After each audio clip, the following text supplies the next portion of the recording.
Good evening and welcome to the San Bruno City Council meeting of May 8th, 2012. Roll call, please. Councilmember O'Connell. Here. Vice Mayor Ibarra. Here. Mayor Ruane. Here.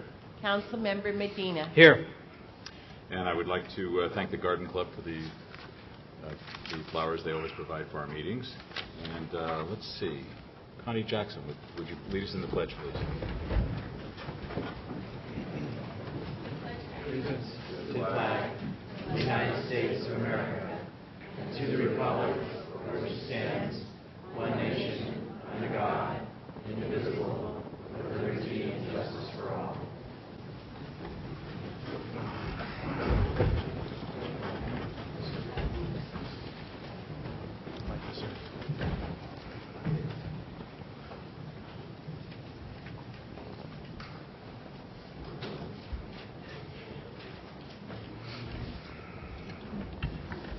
Councilmember Salazar. Here. Okay. Item number 3 is announcements. We do have Police Recognition Day. It'll be held at the Shops of Tanforan this Saturday from 10 a.m. to 9 p.m. And it's a very nice event. Police departments and law enforcement from all over the county and some from the state participate. So it's a lot of fun, and I think the police dog is going to be there too. So if you want to go yourself to thank the officers, as well as bring your kids and your grandchildren and friends, it's a really nice day. Item number 4, we have some presentations this evening. First of all, we have a presentation from the Caltrain Joint Powers Board regarding the final design of the San Bruno grade separation. Yes, Mr. Mayor, members of the City Council, we have Lyria Lorano of Caltrain, who is going to give us a brief presentation on a recent decision that's been made by Caltrain affecting the final configuration and design of the grade separation, which is currently being constructed in our town. Good evening. My name is Lyria Lorano, Director of Engineering and Construction for Caltrain. And like Connie said, I'm here to give you a recommendation on our final design configuration on the San Bruno grade separation project. So 3 years ago, when we put together the design for this project, there was a possibility that high-speed rail would be ready to complete 2 additional tracks for its own use east of our tracks. So to account for that possibility, we structured our construction contract in such a way that we had 2 options.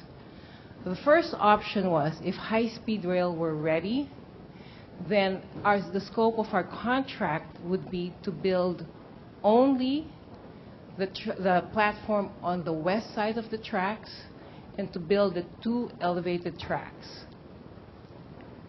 High-speed rail would then come right behind us under a separate project to build its 2 additional tracks, build the platform on the east side of the tracks, and complete a 4-track station. The other option was, if high-speed rail were not ready, or they decided not to build those tracks in San Bruno, our current contract would build both platforms and complete a 2-track station in San Bruno. So this is what a 4-track station would have looked like had high-speed rail been ready. This is what a 2-track station would look like. And since at this time, high-speed rail still does not know what its final configuration will be, and it appears that it will take a while before that decision is made, we recommend that under this contract, we proceed with this 2-track station. If you have any questions, I'd be happy to answer them. So we'll be into a ton of demolition and construction if, in fact, 4-track goes through later? Will we have to reinvent this whole thing? If that happens, what would have to happen would be we would demolish the platform on the west side. I'm sorry, on the east side. On the east side, build the 2 additional tracks at that time, yes. So pile driving again, or will the existing structure support all of that?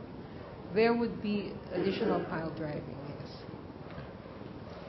Can you briefly explain why 4 tracks for high-speed rail? That's what they proposed, but whether they're going to do that or not, we don't know. Well, it's just Yeah. the logistics of two additional tracks to accommodate, faster trains that don't stop at every stop. 2 additional Yeah. tracks as passing tracks, is that what you're talking about? Or- Yes, for those that don't understand the difference between 2 tracks and 4-track Uh-huh. configuration, Okay, why? Yeah. all right. So I think originally, so let me go back to that. Okay. Originally, the intent, I think, for high-speed rail was to have those 2 additional tracks dedicated for high-speed rail so they could go at their own speed. We go 79 miles per hour. At that time, they were going 125 miles per hour. So the plan was for them to use their own additional tracks to go at their own speed. Any questions? City Manager?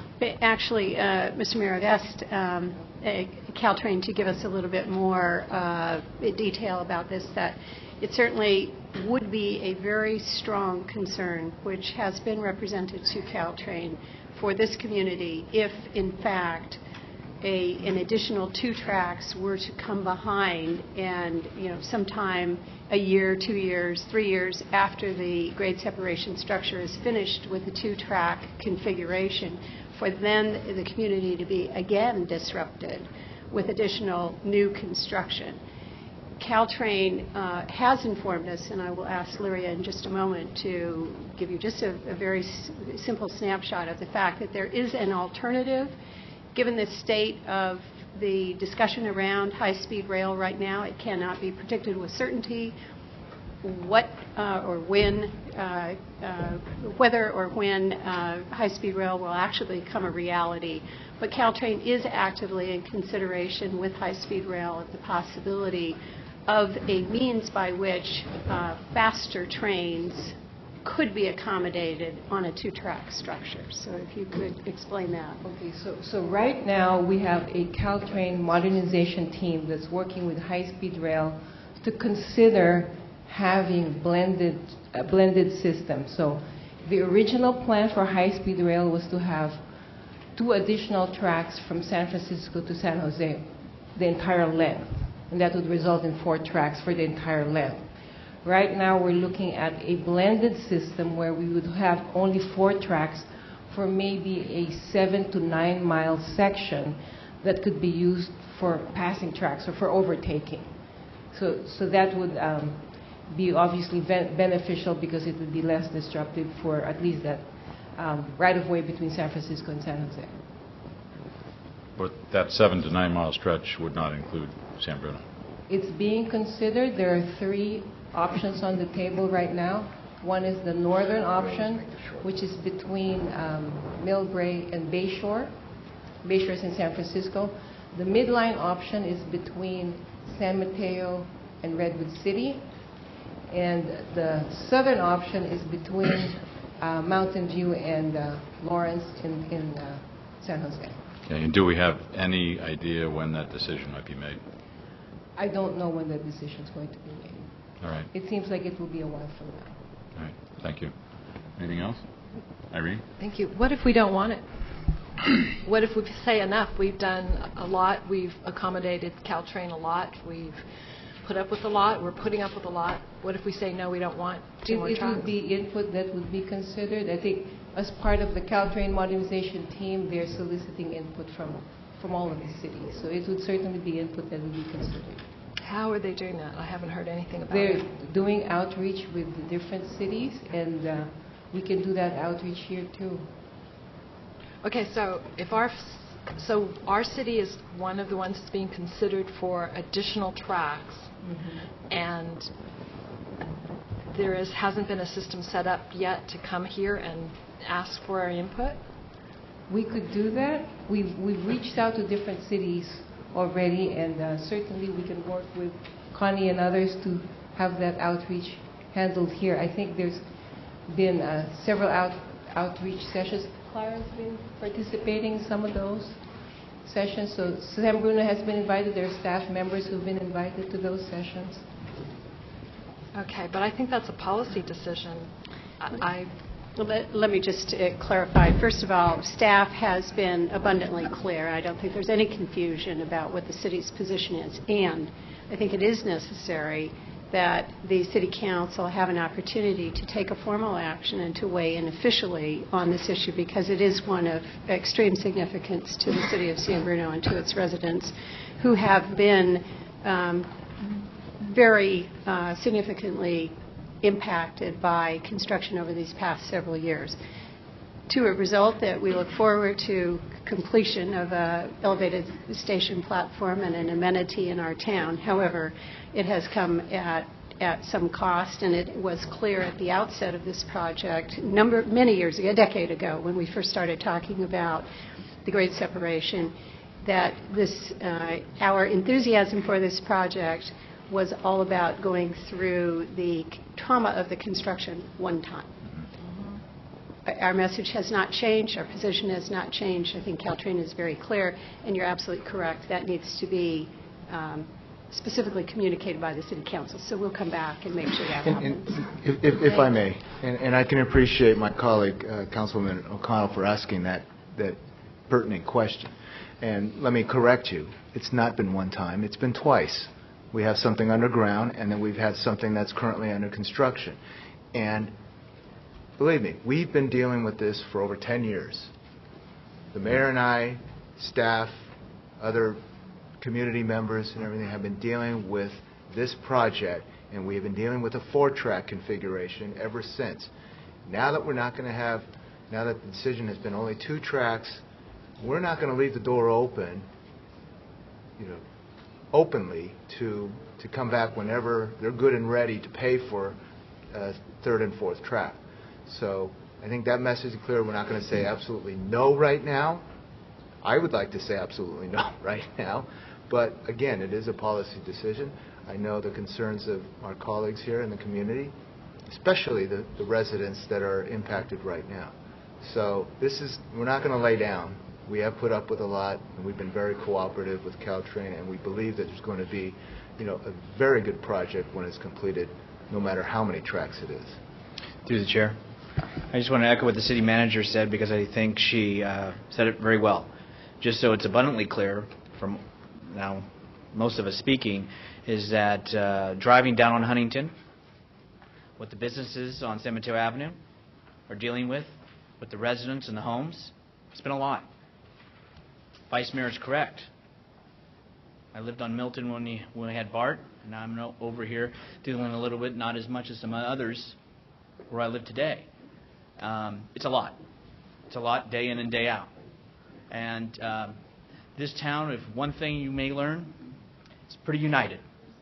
It expects and has expectations to be asked and communicated to, and that collectively as a community we move forward on things. So you didn't know you had outreach tonight. You heard a little bit of it. You'll hear it from staff, and you'll also hear it from the council if that needs to be. But thank you for your presentation. We're looking forward to completing this huge project. Really We are too. Yeah. Okay. Thank you. Thank you very much. Mr. Riegel? Robert Riegel of 7th Avenue. How will electrification potentially affect the need for 4 tracks? Can that be done because they're starting to talk about that on 2 tracks, and high-speed rail can still stay on 2 tracks? Yeah, well, those are 2 separate issues. So electrification is for modernization of our system, right? So we would do that. We would like to do that independently of the 4-track issue. All right. Thank you very much. Okay. Item 4B was supposed to be a receiver presentation from Santrans regarding proposed changes to bus service, but they are not quite ready with their report, so we're going to pull item 4B.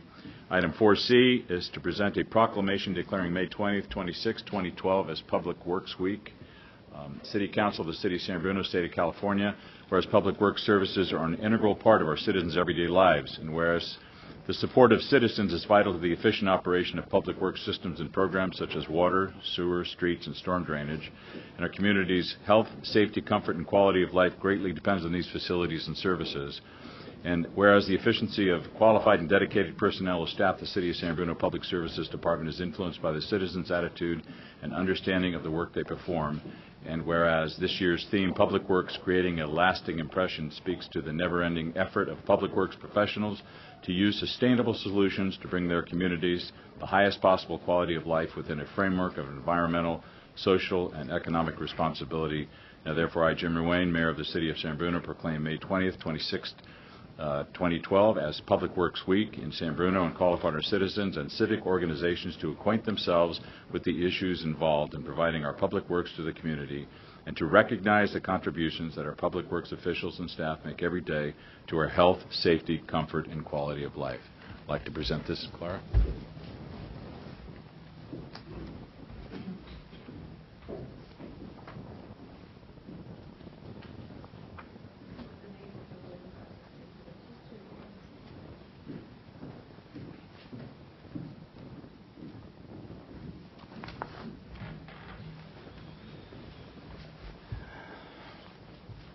Review of the agenda. Any items on the agenda that we need to talk about here?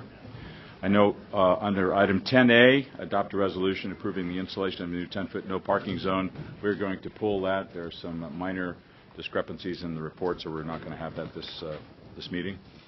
Any other changes, corrections? Item number 6, approval of the minutes of the special City Council meeting of April 24th, 2012 and regular City Council meeting of April 24th, 2012. Errors, corrections, omissions? Seeing none, they will be approved as submitted. Item number 7, consent calendar. All items are considered routine or implemented earlier council action and may be enacted by one motion. There will be no separate discussion unless requested by a council member, citizen, or staff. Move to approve. Second. Motion second on the consent calendar. On the question, all those in favor? Aye. Item number 8, public hearings. Notices have been published, posted, and mailed. The first item is item A, and we'll do both of these together. Hold a public hearing, waive the first reading, and introduce ordinance opposing a 2.3% rate increase requested by Recology of San Bruno for 2012-2013 to be effective July 1st, 2012, as presented in the notice of proposed increase mailed to all property owners.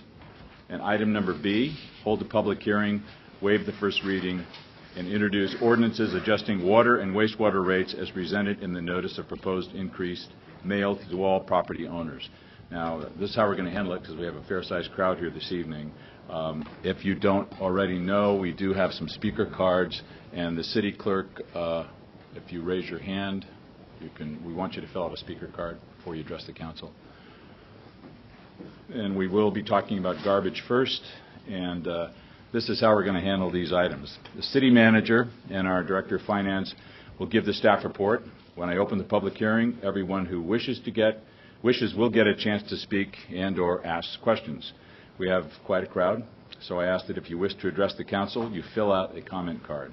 I will then call you by name. You will be allowed up to 3 minutes to complete your comments.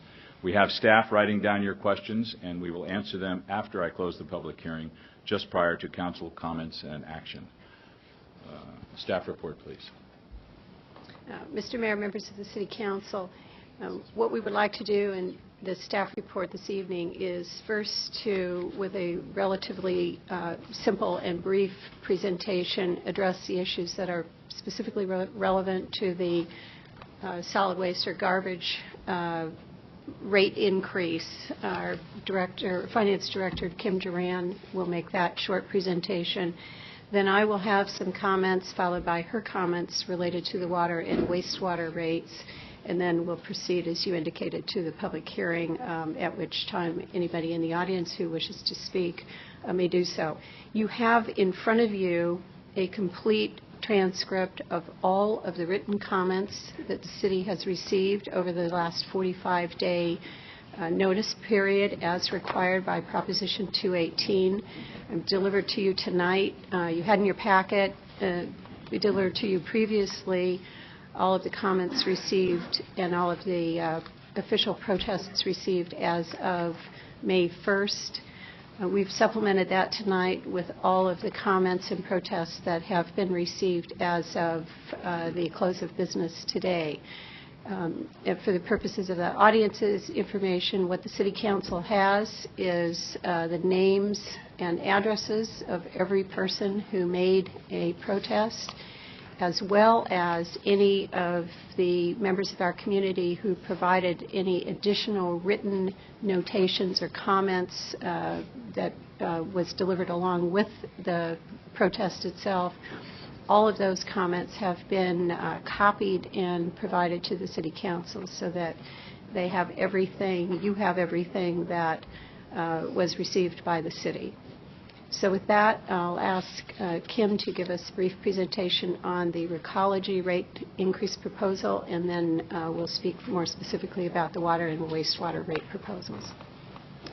Thank you. Honorable Mayor, members of the City Council, in accordance with our franchise agreement, Recology San Bruno is entitled to rate adjustments based on a detailed rate analysis every 3 years and interim rate analysis for the other 2 years in between those detailed rate years. The 2012-13 rate year represents the second interim rate adjustment year and is limited to an adjustment of 80% of the CPI for wage earners in the San Francisco Bay Area and a percentage increase for allowable pass-through disposal fees. The net result of these two adjustments for the 2012-13 rate year equates to a 2.341% rate increase for garbage and recycling rates. The proposed rate adjustment for some of the more common garbage services is provided on the screen behind me. And just a reminder, we did implement a 20-gallon toter this current fiscal year, so I've included that to remind everyone of that option as well. In addition, this slide was provided previously back in March and just showed that San Bruno's rates in comparison to other neighboring agencies. Garbage rates vary depending on a number of factors, including the frequency of recycling, as well as whether an agency offers an organics program. So you can see that San Bruno's rates fall into the middle of the range here. So the Proposition 218 notice was mailed on March 21st, and that began the 45-day protest period. We received a total of 53 confirmed property owner notice protests and an additional 2 objections. That concludes the presentation. If there are any questions, I'd be happy to answer them. Okay. Does council have any questions regarding garbage rates? All right, let's go right on into item B, which is the water and wastewater. Okay, thank you, Mr. Mayor, members of the City Council. The remainder of this presentation will address a number of issues related to the development of the proposed rate increases for the city's water and wastewater or sewer enterprises, the need for the increases in order to assure the continued reliable delivery of high-quality water and wastewater services, and the comments that we have received over the past 45 days in response to the mailed notice that we've just discussed. Just to restate the Mayor's comments regarding the procedure that we will use tonight, it will be our intent to answer any and all questions that are raised by the public during the public comment section of the agenda tonight. Certainly if we don't know the answer or can't immediately provide it, we will make sure that that answer is provided to the City Council and to the public subsequently. It's our intent to answer all of the comments and questions in one at one time following the close of the public hearing. So we want to make sure that everybody who took the time to come out tonight has an ample opportunity to speak to you and for you to hear and for us to address as necessary those comments and concerns. If it is the Council's interest to proceed tonight as outlined in the agenda, there are 2 separate ordinances for water, one for water, one for wastewater, and a third action related to garbage that should be taken separately by the City Council. The items require a first reading followed by a second reading, which is currently scheduled for your next meeting on May 22nd. and any action that the City Council may contemplate to approve rate increases will not be final until that second reading has occurred and 30 days elapse subsequent to that second reading. Again, the presentation tonight will be made in two parts. I'm providing an overview, and the Finance Director will summarize the various topics related to the rates themselves and provide a little bit of additional detail. Although we are relying on the detail that you previously received at the meeting in March, at which time you directed the dissemination of the mailed property owner notice. So it's not our intent to spend the time tonight restating many of the details. We're trying to focus on those items that may be most relevant to members of the public and to your consideration. There are a number of staff people present tonight, along with a representative from Bartle Wells Associates, who can assist with responding to any of the more technical questions. So as to the overview, the rate increase proposed tonight at approximately 10% annually is a significant amount. As many of the written comments that we've received state, some of our residents, our ratepayers, may experience difficulty to absorb the increased rates in their household budgets. This may be especially true for senior residents on a fixed income and for those who have been affected adversely by the current state of the economy regionally and locally. Some comments have referenced some incorrect information that has been circulated recently in the community. That information specifically is that the rate is proposed to increase by over 20% annually and then compounded annually for each of the next 5 years, reaching, according to that calculation, an approximate 150% increase at the 5th year of the proposed rate program. And I want to correct that information first in order that, given that the proposed rate is itself significant, that in fact we're dealing with correct information. While in San Bruno, we do collect water, sewer, and garbage charges on the same bill on a bi-monthly basis. And in fact, I don't know of another city where that is actually the case. In other words, in many, if not most cases, garbage rates are collected by the company, by the franchise hauler itself. And in many others, sewer charges are actually collected on the property tax bill. That is not the case in San Bruno. We collect all three of those utility rate amounts on the same bill. However, the rate increase that you're considering tonight has been separately identified for each of those three services, and in fact, it is separately calculated. Tonight, you're considering a 9.8% increase for the water charges, and only that portion of the bill that is attributable to water service will be subject to the 9.8% increase. Similarly, for wastewater service with a 10.3% increase, garbage for the 2.34% increase.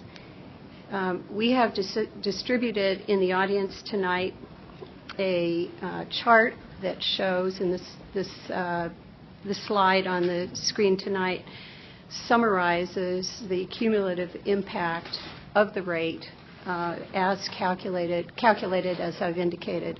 The handout that we've provided, and which is available at the table at the door, provides a great deal more detail. Our intent simply is to illustrate how the rate is calculated, how it is applied, and the fact that rather than compounding to an amount of 150% or more, in fact, the actual amount of the increase is less than what some may have heard by information being disseminated by others in the community.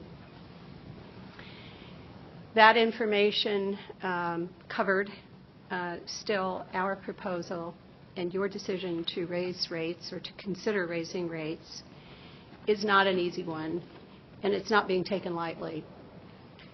While we might wish to push off or to ignore operating and improvement needs, assuming that what is out of sight is in fact also able to be continued out of mind, we cannot do that.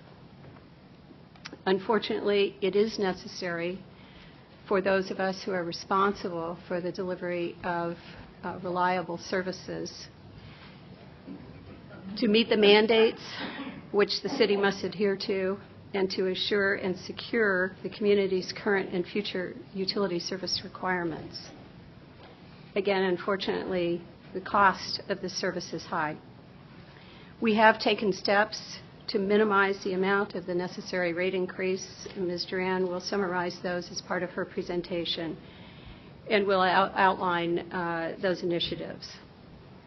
We've also heard and we've understood the suggestion that's been made by several of the persons who have, whose comments you have before you tonight, who've taken the time to write specific notes to us, that the city should use the settlement funds from PG&E to cover costs associated with the necessary investment in our infrastructure. As previously reported to the City Council, the agreement reached in settlement with PG&E requires the establishment of a separate legal entity, a separate not-for-profit public benefit entity that will assume the responsibility for management of the funds that have been paid by PG&E and for ultimately for the decision-making about their distribution and their use for the benefit of the community as a whole. As I've reported to the City Council previously, the work and the decision-making to properly structure that nonprofit and to get it up and running, and then to provide for the opportunity for public participation in that decision-making process, while underway, is far from complete and is likely not to be completed for another 9 to 12 months. That's at least my current estimate. Again, we take that process seriously and are attacking it deliberately in order that we both meet the specific terms and requirements of the settlement with PG&E, and we also make sure that the necessary steps are taken to provide a thoughtful and deliberative process to utilize those resources in the best possible way. Just as a side note, in the approximately 45 days since the settlement was reached with PG&E, or maybe a little bit longer now, the number and the cost of the many different proposals that we've heard and that have been discussed within the community, were they to all be undertaken, would certainly at least meet, if not far exceed, the large amount of the $70 million settlement fund. So again, I believe that that will be a time-consuming and somewhat challenging, but we're pleased to have the opportunity to engage this process at the appropriate time and with the appropriate thought and care that both the settlement agreement requires and that this community both deserves and expects. So with that, Kim will go through some of the details, and then we will look forward to hearing the public comment.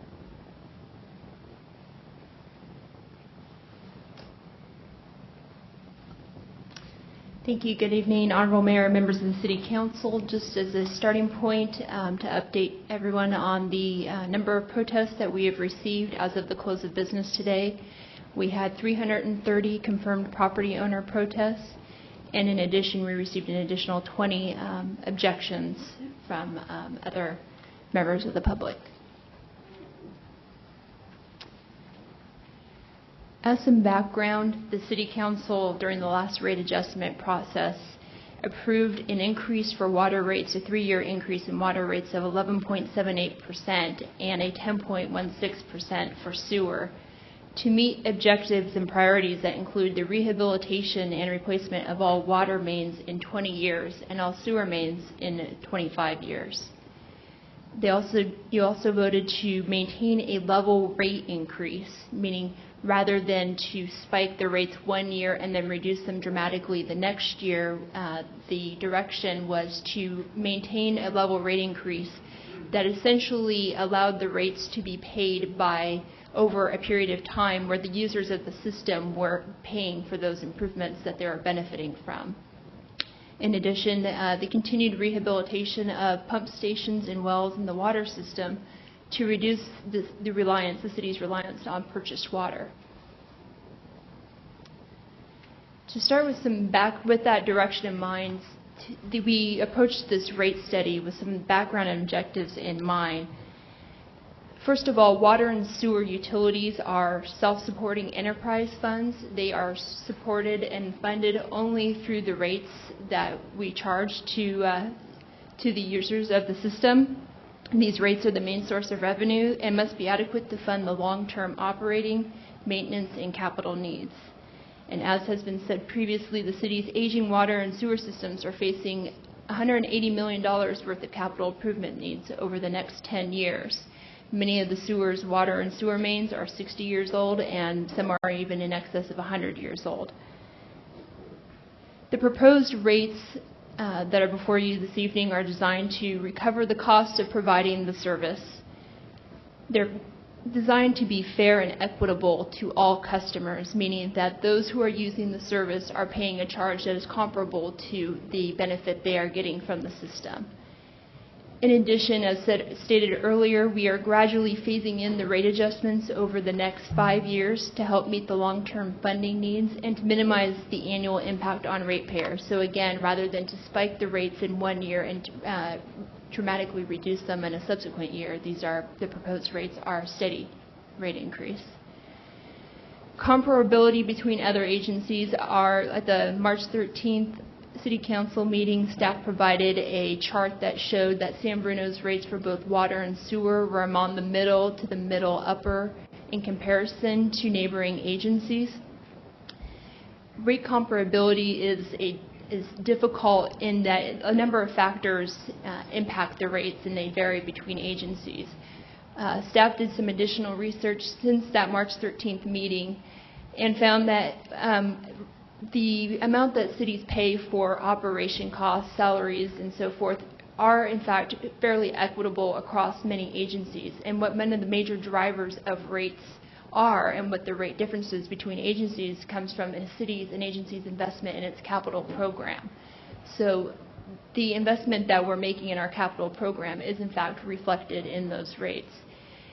And at that same meeting, I think there was a question, how does San Bruno compare to San Carlos? Given that the demographics, residential versus commercial breakdown is somewhat similar to San Bruno.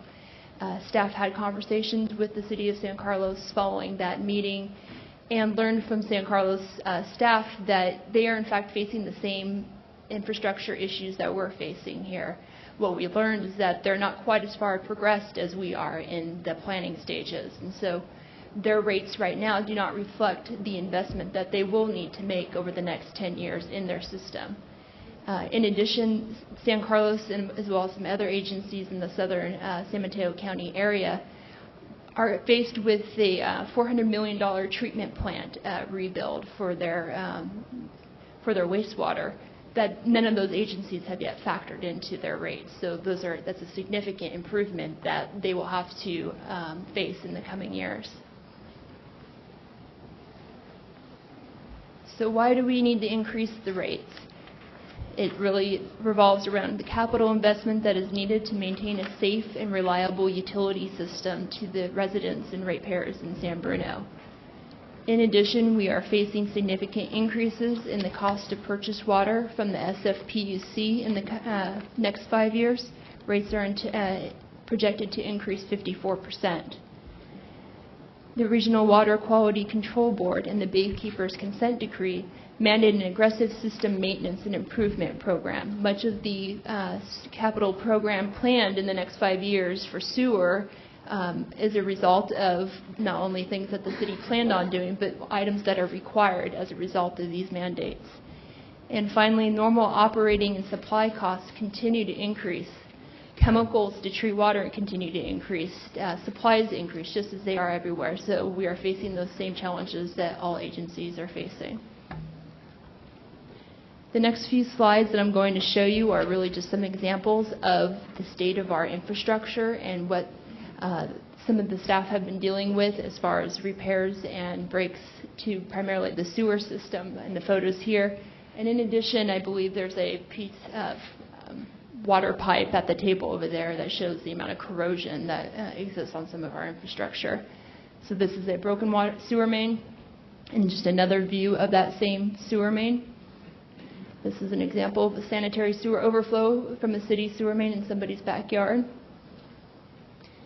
This is a sinkhole that resulted in a resident's driveway from a broken city sewer main. And this is that same sinkhole, and actually the vehicle in the driveway apparently drove into that sinkhole and was able to get out, but this is in somebody's private property. This is a photo of a sewer main replacement project on Mastic where about approximately 1.5 miles of sewer main was replaced recently. And just another shot of that same sewer work on Mastic. So how will the funds be spent? It's really the capital program, the replacement of 11 additional miles of water mains in the next 5 years, and the replacement of 15 miles of sewer mains. There's a project to construct a new sewer main at Keynes Avenue and San Mateo Avenue.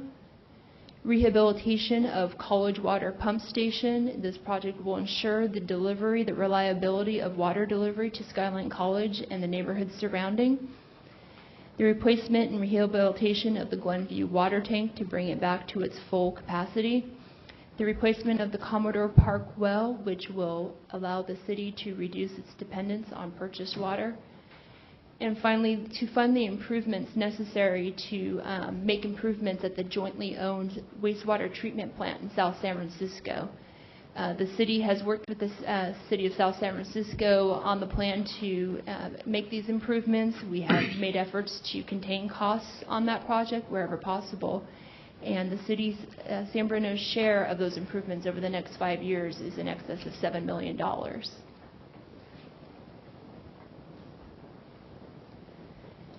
And what have we done to contain costs?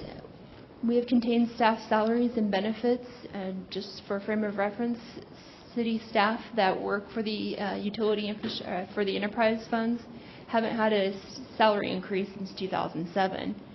We've replaced the aging infrastructure to reduce operation costs as time progresses. We've implemented an automated monitoring system, a SCADA system, which reduces costs, increases performance by allowing staff to have a better control of the system and to be able to implement improvements and necessary changes remotely rather than in the field.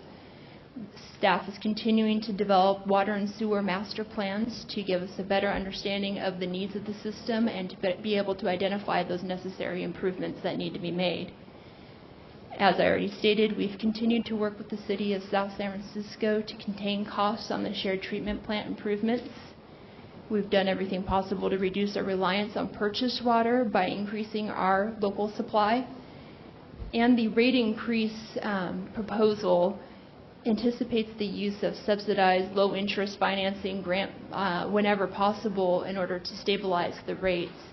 It does not, there's no pay-as-you-go system in place with the rate structure, as that would require more dramatic rate increases. So the rate plan does anticipate the use of low-interest financing to fund these improvements.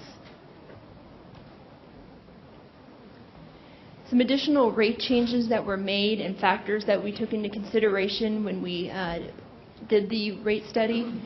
There were some structural changes made to the rates themselves, primarily an adjustment to align the fixed water and sewer charges. These are really meter charges, is how they're referred to align those with capacity, so that those larger meters with larger capacity are paying their fair share of the amount of system that they use. we've included the addition of a third tier for water consumption charges. This addition of a third tier provides a more incremental jump from one tier to the next in comparison to our current two-tier structure. This is done to encourage conservation, to give people an incentive to use less water. It is not done to generate additional revenue and will not result in additional revenue. It is purely done from the standpoint of trying to encourage conservation. And finally, we also looked at the low-income program. The city offers a 25% discount for qualifying customers. The low-income program is actually funded with delinquent charges from water and sewer bills. We are not allowed to use regular ratepayer rates to fund low-income program. They have to be from a separate funding source. So what we did as part of this rate study was ensure that the amount of charges that were generated from the delinquencies for water and sewer charges were adequate to continue offering the low-income program, which we did assure that it is. One change I'd like to highlight from the notice that was sent out, the Prop 218 notice proposed a meter charge for water, 3/4 inch, 1 inch, and a 1.5 inch meter as shown on this slide. Essentially, anybody who's remodeling or rebuilding a home nowadays for fire flow purposes is required to have a larger meter. So the old standard was a 3/4 inch meter. Nowadays, it's a 1 to 1.5 inch meter. So those individuals who have recently remodeled or built a new home, we're going to see a very dramatic increase due to the change in the meter charges. What staff has since proposed doing and what is included in the ordinance that's before you tonight is to have all single-family homes charged one rate, which is equivalent to the 3/4 inch meter rate that is highlighted in that slide. So even though you have a 1 inch or 1.5 inch meter at your home, you will only be assessed a charge at the 3/4 equivalent to the 3/4 inch meter. So the schedule, as the city manager stated earlier, that tonight would be to introduce the ordinance, and at the meeting on May 22nd would be a second reading of the ordinance, with the proposed rates going into effect on July 1st, 2012. And that concludes my presentation. Thank you both for what I think is a very thorough, concise report. Hopefully we answered a lot of questions already, but we'll find out. The City Council have any questions of staff now before we open the public hearing or comments? Michael? Through the chair. One question I've been hearing a lot from the public is, where does it all end? And I know we're considering now a 5-year rate structure that funds a 10-year financing plan that then translates into a 20 to 25-year replacement plan. So there's a lot of different time horizons, and I think we started raising rates a few years back, so we've had a few years of increases already. We're looking at probably a good 10 years of rate increases. At the end of those 10 years, can we expect rates to come back down? Are we going to see additional 10% increases indefinitely until? Yes, so the short answer to that question is that the reason for taking a long-term horizon is for the opportunity to predict and stabilize the necessary revenue requirements to maintain the system and to perform necessary rehabilitation and replacement. As it's currently structured, the intent is, or the projections are, that the rates following the 10-year planning horizon that is currently in front of you would stabilize, meaning that there would not be a need for increases that at this level. I think it would probably be, since we don't want to lead people astray, I think it would be incorrect to suggest that the rate itself might decrease, but it is our clear expectation that the rate of increase would stabilize and not be as significant as is currently in front of you. Okay. Does that make sense? That does answer the question, but just to clarify that, we are saying that over 10 years then we would be in the 90 to 100% increase from today. before we're Correct. done. Correct. Now, what's in front of you tonight is Is a 5. planning horizon and a 5-year implementation. We would anticipate, just as we did, we presented to the City Council in 2009, the expectation that we would then carefully evaluate the rates at the end of the implementation period. In that case, it was 3 years. So 5 years from now, assuming if the City Council determines that a 5-year rate implementation is appropriate, we would come back in 5 years with another detailed assessment of the rate requirement. We've projected it, but we would check it and confirm it or amend it at that time. Thank you. Any other questions at this time? All right, I'm going to throw out some hypothetics here, and I realize that we can't go back in time and say, but why are we here at this point? And I realize that cost is rises, everything's increasing. But what if we were prudent 30 years or 40 years ago? I mean, we wouldn't be paying the same amount that Foster City is doing. A younger community. And so just briefly explain how we got to this point.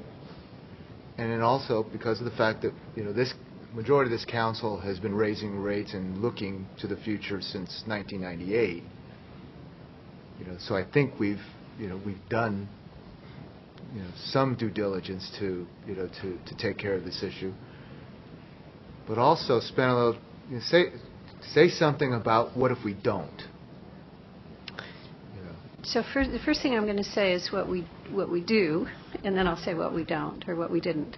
The first is that this city has historically placed a high priority on its ability to maintain a flexible water delivery system. And what I mean by that is that it has long been the city council's and prior city council's priority to maintain investment in its water production system in order to minimize its reliance on purchased water.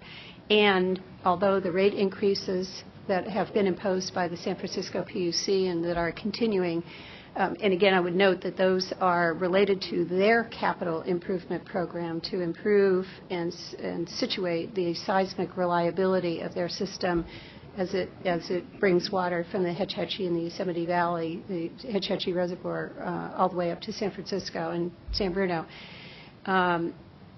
Although rate increases of the amounts in the sharp incline that we've seen have been relatively recent over the past several years and continuing, you're always subject to the vagaries of somebody else's decision making when you purchase water, and you don't control the manner and the costs in how that water is produced. So the one good thing that the city has historically done for a long period of time is to prioritize its investment in its flexibility and its ability to control to a reasonable extent its own destiny in the production of water. I would say what the city may not have done as aggressively as we would like to, with hindsight, say occurred, and that is to maintain an awareness and an adequately aggressive investment program in the maintenance, repair, and replacement rehabilitation of its underground and above ground infrastructure. The City Council first took this on in the 2000 time period, late 1990s, with the establishment of the city's first ever water and wastewater master plans. Those master plans guided what are primarily capacity improving infrastructure improvements, which have been completed. We are in the process now. We're at virtual completion of the water master plan and are progressing well with the completion of an updated wastewater master plan to, again, take a hard and comprehensive look at the system needs, to define what those priorities should be, the time schedule for the investment, and to identify costs associated with the improvement of the infrastructure. As Ms. Duran indicated earlier, there are many other cities up and down the peninsula and elsewhere in our region that are just now beginning those procedures and have not yet undertaken what is an extended planning period in order to get to the point where you know what investment needs to be made, what are the priorities, and what are the costs. I hope that answers the question. Half of it. What's the other half? What if we did what everyone wants here and don't do anything? What if we don't raise rates? Or what if we cut rates? You certainly have the ability to do that. And I think that in some respects, that's certainly something that you have to think carefully about. Based on the analysis that we have done with the assistance of the 10-year planning horizon, it is abundantly clear, in staff's opinion, that the revenue necessary in order to do what needs to be done to meet the priorities outlined in the master plans would not be available. So at that point, you would have to consider either spiking the rates in order to quickly hurry up and be able to produce the necessary cash flow in order to do the improvements, or you would find yourself in the unfortunate position, I guess, that this city may have experienced in previous years of simply deferring or foregoing the improvements and continuing to patch the system as catch can. All right. Any questions of staff or comments?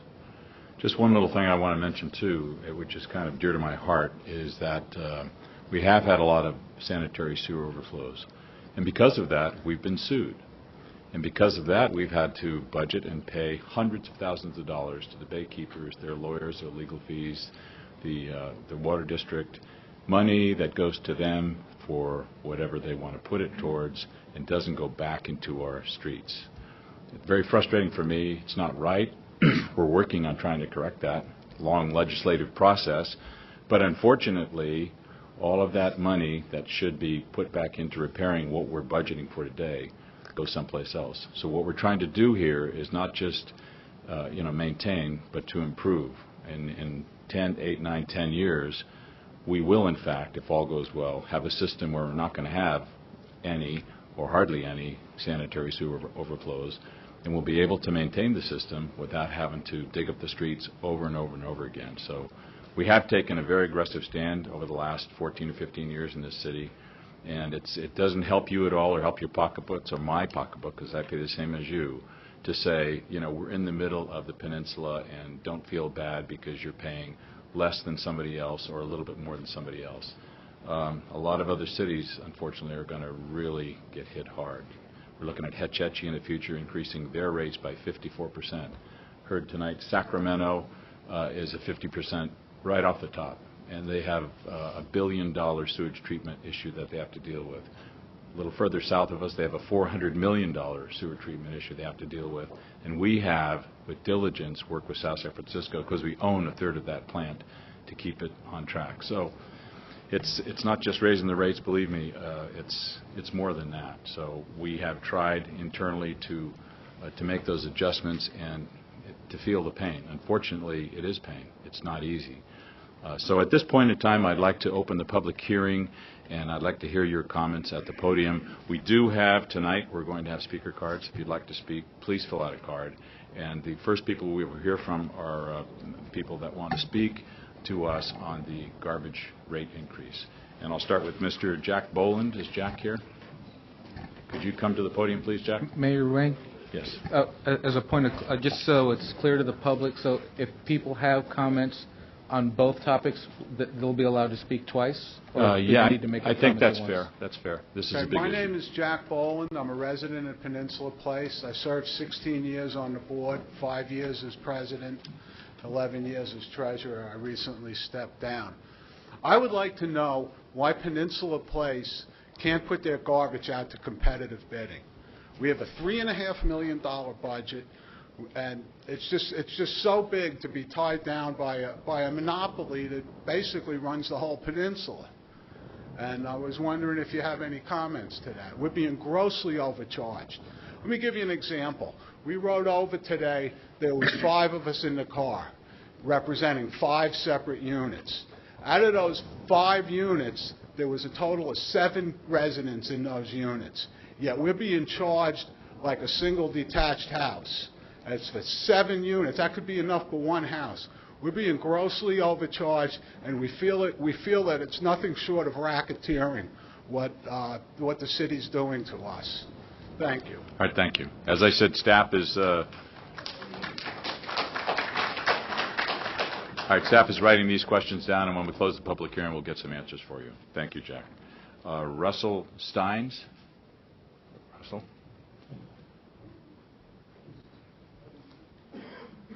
Hi, my name is Russell Steins. I'm a small business owner in San Bruno and a resident for quite a while. I have found over the years that everything's been going up: water, waste, garbage. I know we're only supposed to be talking about garbage, but it just continues to go up. I've seen many of my neighbors and friends lose their homes, their jobs. We're in a recession. I don't know if you guys feel it up there. I don't know how that works, if you guys get paid by the city, which is us, or, I personally, my businesses went down by 35% a year in the last 3 years. So, I'm thinking that the garbage men's wages have went down 35% in the last 3 years. The water guys hasn't went down 35% in the last 3 years. She's telling me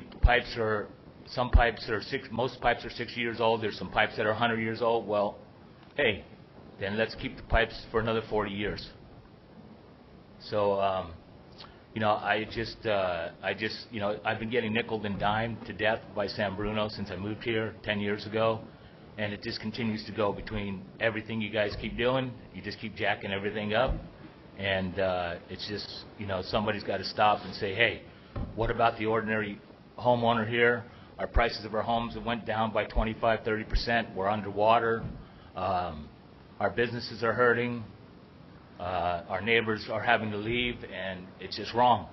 And, it's a great sales pitch over here, but it's just a sales pitch. So, and suing, as far as suing goes, there's going to be lawsuits. There's 1 million lawyers. There's going to be 1 million lawsuits. No matter if you replace the water tomorrow or in 40 years from now, somebody's going to find a reason to sue you. Thank you very much. All right, thank you.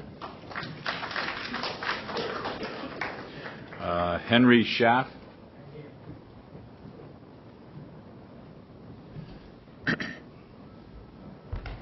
My name is Hank Chaff, and I live on Fasman Drive.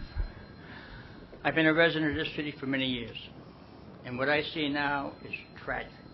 I don't know if all these people know that we only get half our drinking water from wells and half from hedges. Excuse me for a moment, Henry. Could you have a cell phone going off? Could you please turn them off? Thank you. Appreciate that.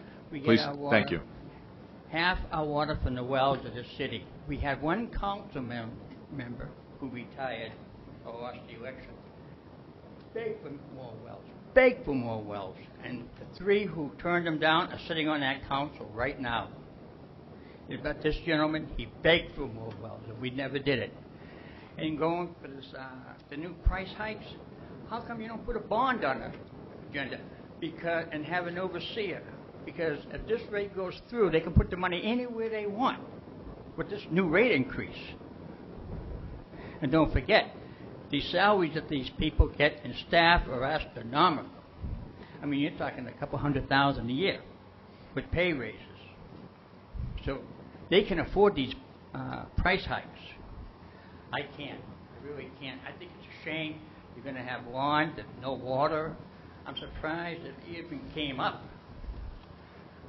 I can't understand you don't have a bond measure. What about the $70 million you get from PG&E? Put that in the sewer system if it's a priority, new pipes, instead of a library.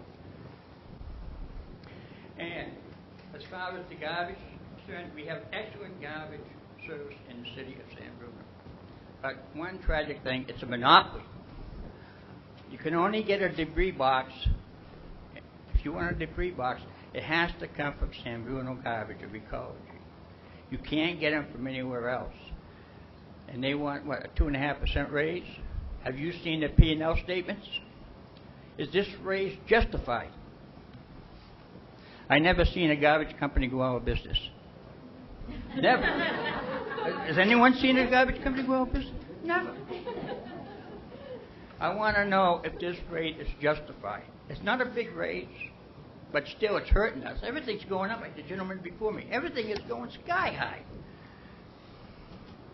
So what are we going to do? You can use a lot of that $70 million that you get for PG&E instead of a library or whatever. You use it for the new piping. They say there's priority and it can be done. Well? Thank you.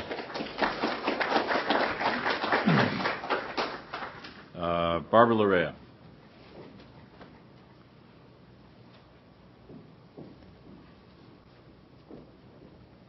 Good evening, Mayor. This is for garbage now, and you'll have a separate one for water and sewer. I just want to say that I really do like the garbage company. I've always thought they did a good job.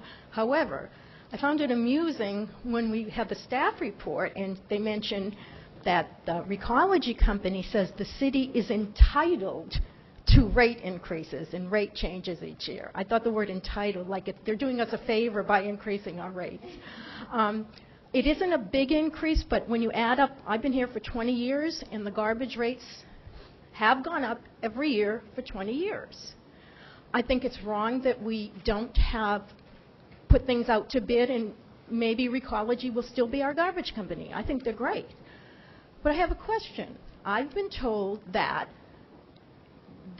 even if there's a public hearing and we oppose it, it doesn't matter on garbage because you already have a contract with them that is already preset for so many years. So I don't understand if this is like a show or what on the garbage, because please correct me if I'm wrong, but I've been told by city staff that we already have a contract with Recology and that you already have a set rate you're going to pay for the next so many years. So I don't understand why we're having a public comment if it's already a done deal.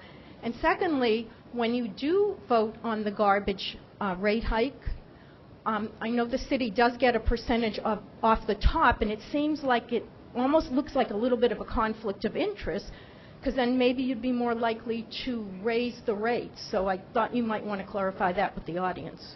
Thank you. Thank you, Mayor. Thank you. And James O'Neill.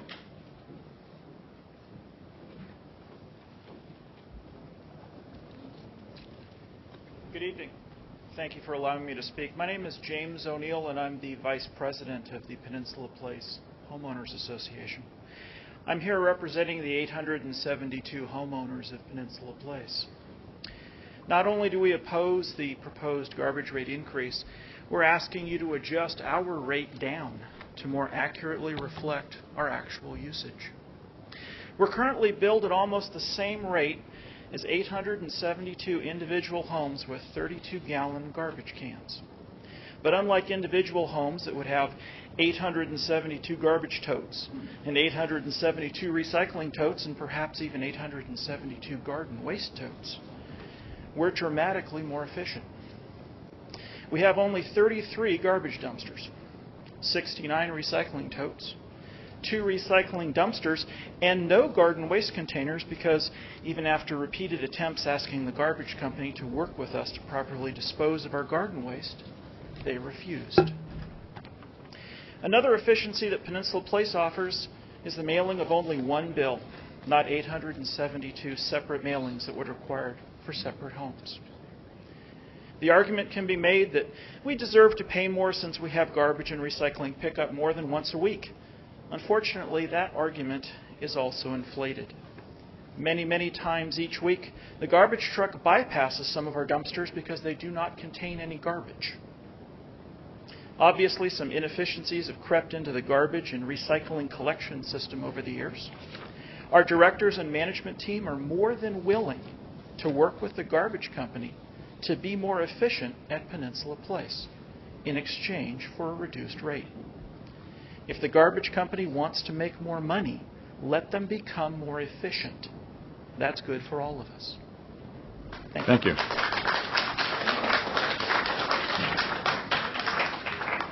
All right, that's all the cards I have for garbage. We're going to move right into water, wastewater. And the first speaker would be Audrey Hall.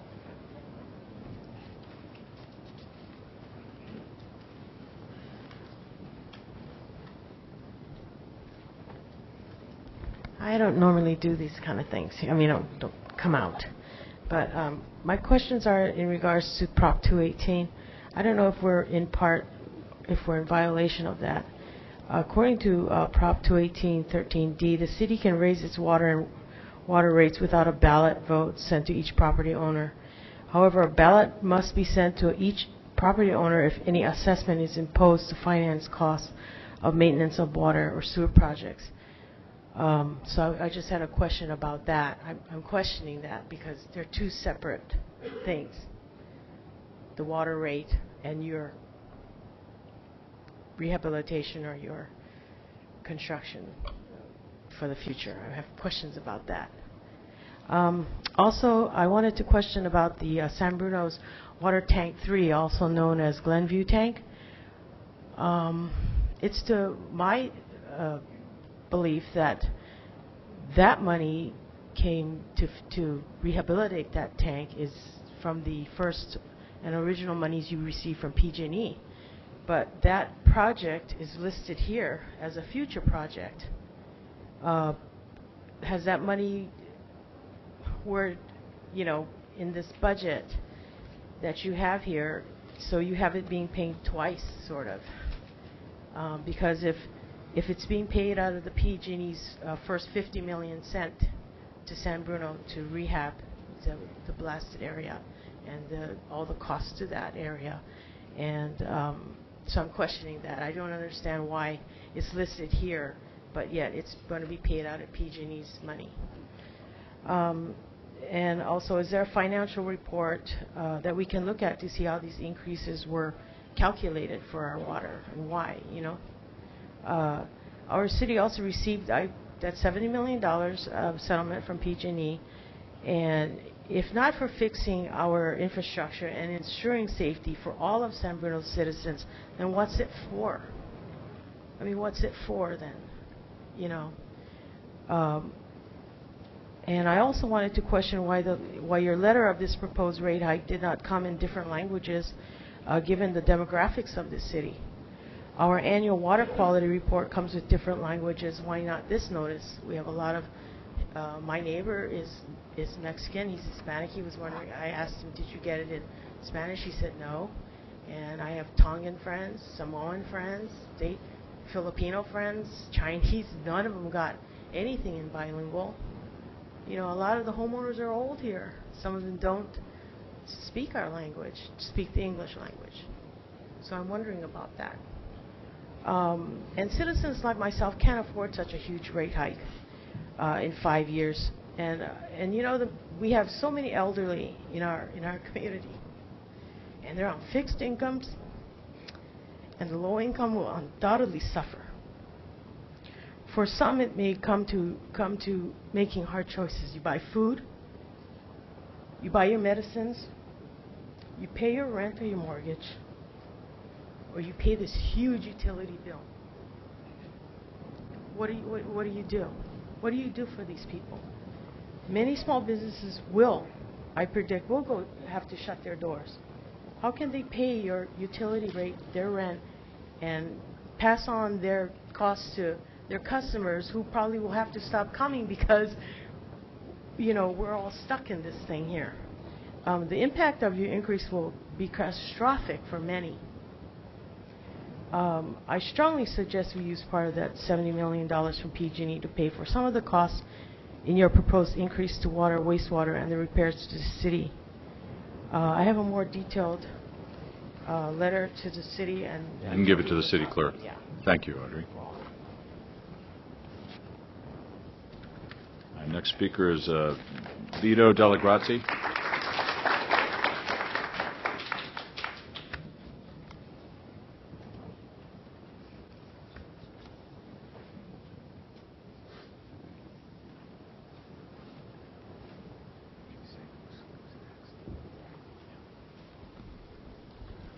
And excuse me, after Vito will be Mary Glenn, just so you know.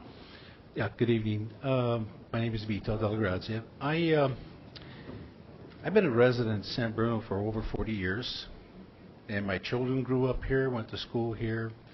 San Bruno was a choice to move to because this was a beautiful city, and everything about the city really was enjoyable.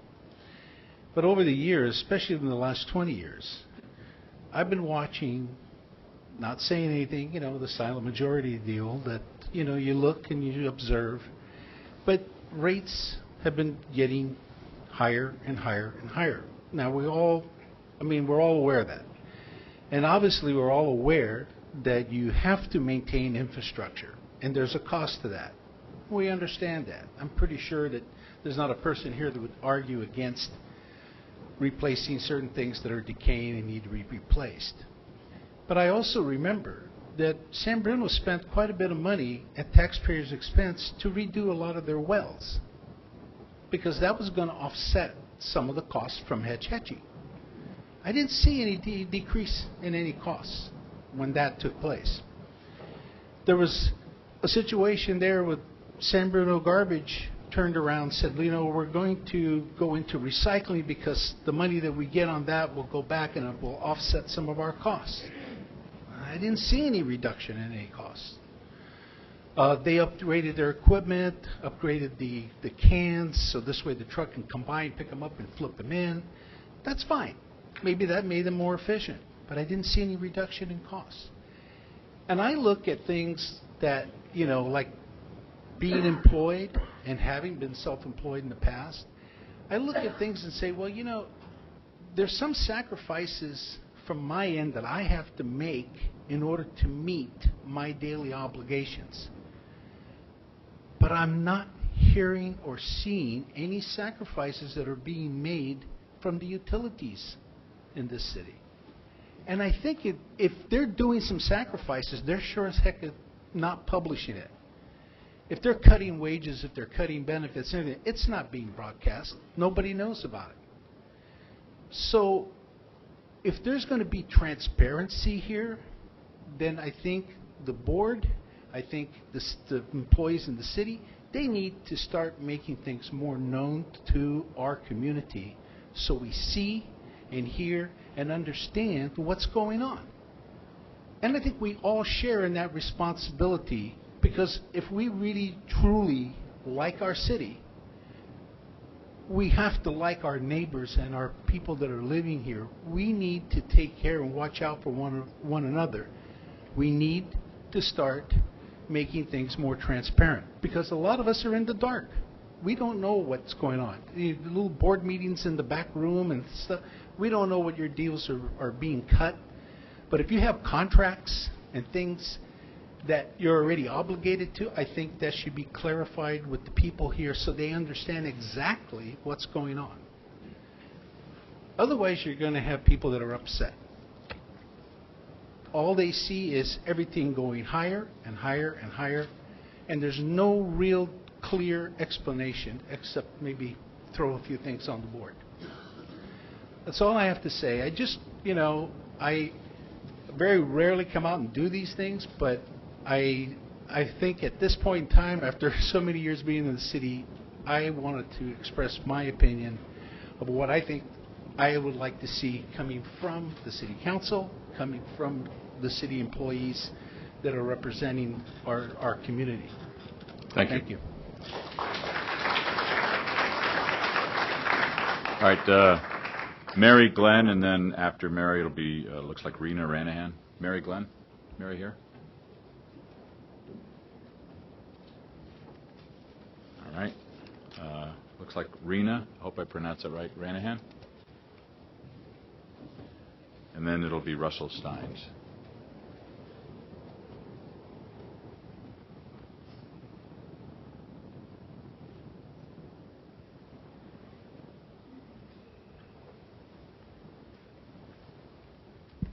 My name is Rena Ranahan. I live on Park Avenue.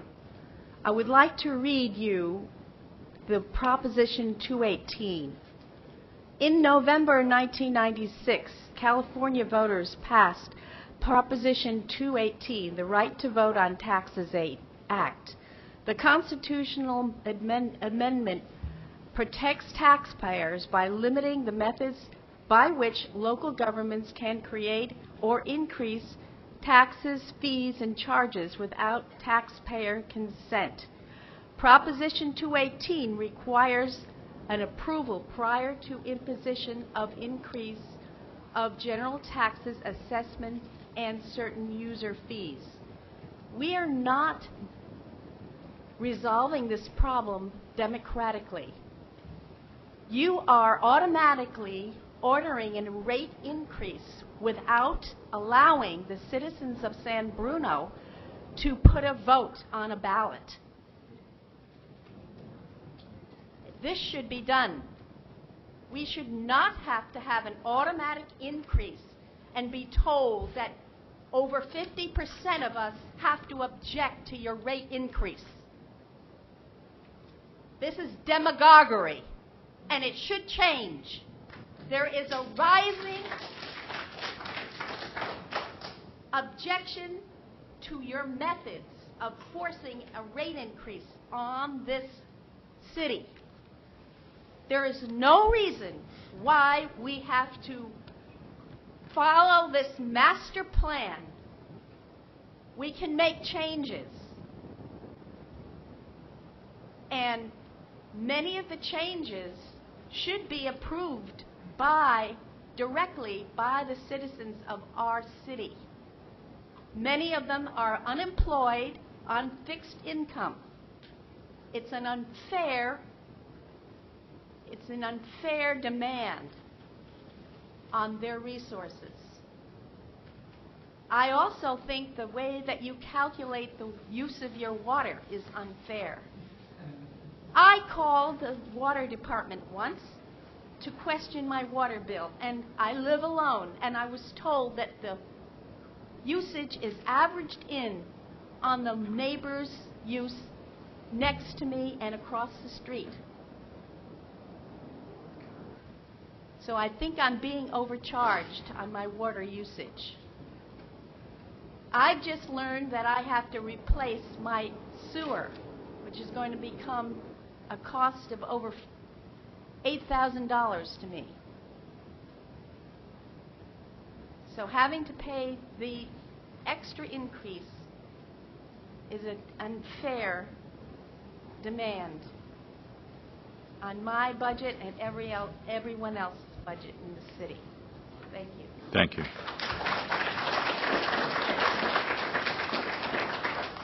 Russell Steins, then Barbara Larea. Okay, well, I've pretty much said most of everything I wanted to say, other than just a little thought for you guys. Electrical Concepts is the only company in San Bruno that can do all the electrical work for you. And I'm going to increase my charges every year for the next 10 years. All your homes have knob and tube in them, so they all need to be replaced because the wiring is outdated. Now, this is really the case in most of the homes here, but what I'm trying to make a point here is that if we're getting somebody that keeps increasing and increasing on us and increasing on us, isn't there a way that we can put and ask for somebody else to give us a competitive price to deliver our water, to deliver our garbage? Because I know when I walk into a job and I say, hey, I'm from San Bruno, somebody doesn't say, okay, well, you have the job. And that's just the way the world works here. So I think we need to look into perhaps putting these people accountable for what they're saying here. And also, when you have a pipe that's 60 years old, is that pipe bad? I don't know. You have wiring in your house that's 60 years old. Is it still running? Yes. Should it be replaced? Maybe. Will it last another 100 years? Maybe. And I'm not saying the pipes that are 100 years old shouldn't be replaced, okay? Maybe there's some out there. But does anybody up there actually know that if a pipe is 60 years old, it's bad? Do we know the life expectancy of that pipe? Has there been anybody that's done any kind of research into how long that pipe is supposed to last? And somebody's telling you, hey, you need new pipes. Hey, I'm telling you, you need new wiring in your house. So, you see where I'm coming from here? So I hope you guys actually look into this because, I would never come out to something like this, but I have to tell you, I've been sitting back for a long time watching this, and I'm tired of it.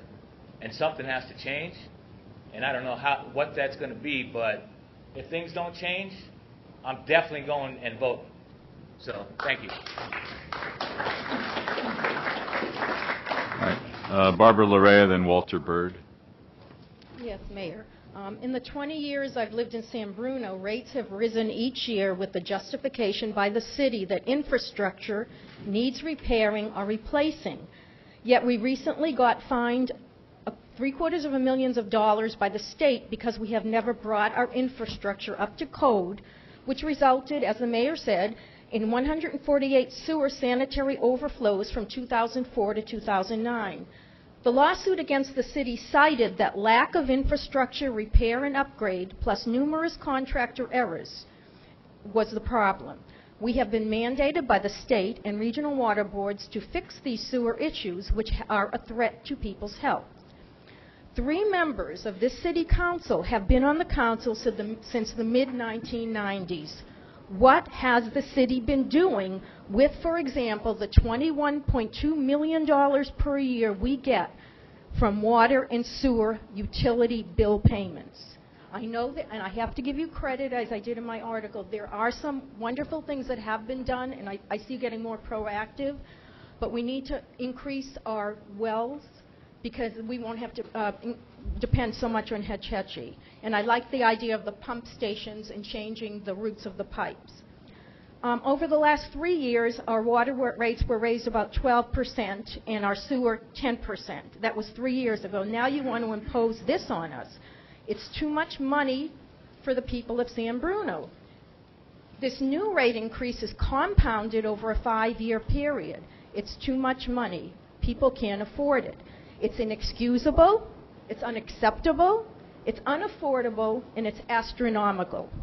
We, the citizens, demand a zero tolerance of any rate hikes at all, especially knowing that the city has been deemed negligent in its infrastructure upkeep, and that the private developers of the former Navy base were given free multiple millions of dollars worth of infrastructure so they could build those apartments and condos. The San Bruno residents aren't going to tolerate this anymore. On Friday, I received a call from a wonderful senior citizen who has lived in San Bruno for 36 years. She told me that the idea of this rate increase has affected her health because she simply does not have the money to pay these rates, and that's the case with several of her friends.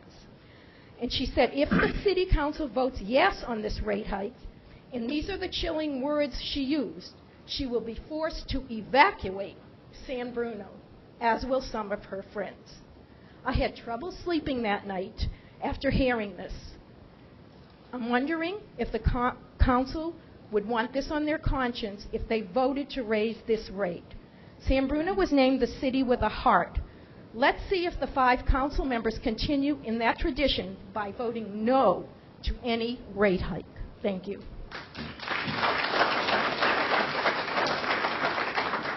Walter Bird, and then Jerry Guernsey. My name's Walter Bird. I live on Crestmore Drive. I have one simple question. According to the statistics we were given earlier, the rate increase is going to be approximately 50%. And this takes into consideration the fact that this city, from what I'm told, it takes about 50% of their water from the wells. Am I to believe that were we not using the well water, that this increase would be 100%? Thank you. Thank you.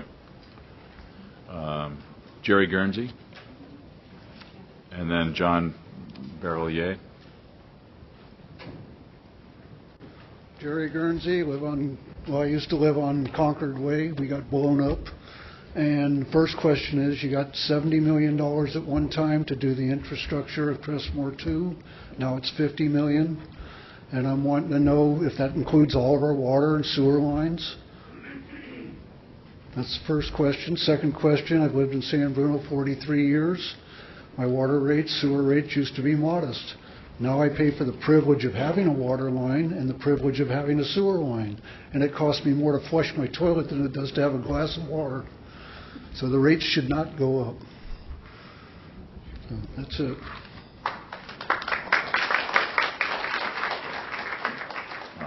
John, and then Elaine Matthias. John Barrelier, North San Anselmo. The reason I'm here tonight is because of an editorial I saw in the paper, and I want written here is correct. It's written by John J. Dillon, San Bruno resident. San Bruno is going to raise water, sewage, and garbage rates by 22.4% per year for 5 years, in the worst economy in generations. This is someone's idea of a really bad joke, right? I wonder how the residents out there feel about an average utility bill of more than $200 becoming near $500 a month in a few short years. How about seniors and those on fixed incomes, business owners, and new families struggling to get by? Are you going to lie down and accept this? Have you examined other ways of saving money, such as cutting staff? Do you realize that the 22% increase per year will result in the loss of houses by homeowners when it gets to be $500 a month water bill? And the loss of housing by renters who may not be able to keep their apartments when the increase is passed on to them. If the editorial is correct, are you ready to deal with more foreclosed houses and blighted areas and a profound increase in homelessness and crime? If the rate is approved, it will have a devastating effect on seniors, on fixed incomes in particular. This is a senior center. They are hosting you tonight. I'd like to remind you of that. Thank you.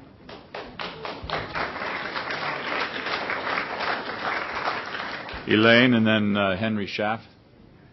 Yes. Well, math is not my strong suit, but I don't understand how you have a rate increase of almost 10%, 10%, and 2%, and you come out with an average of 8%.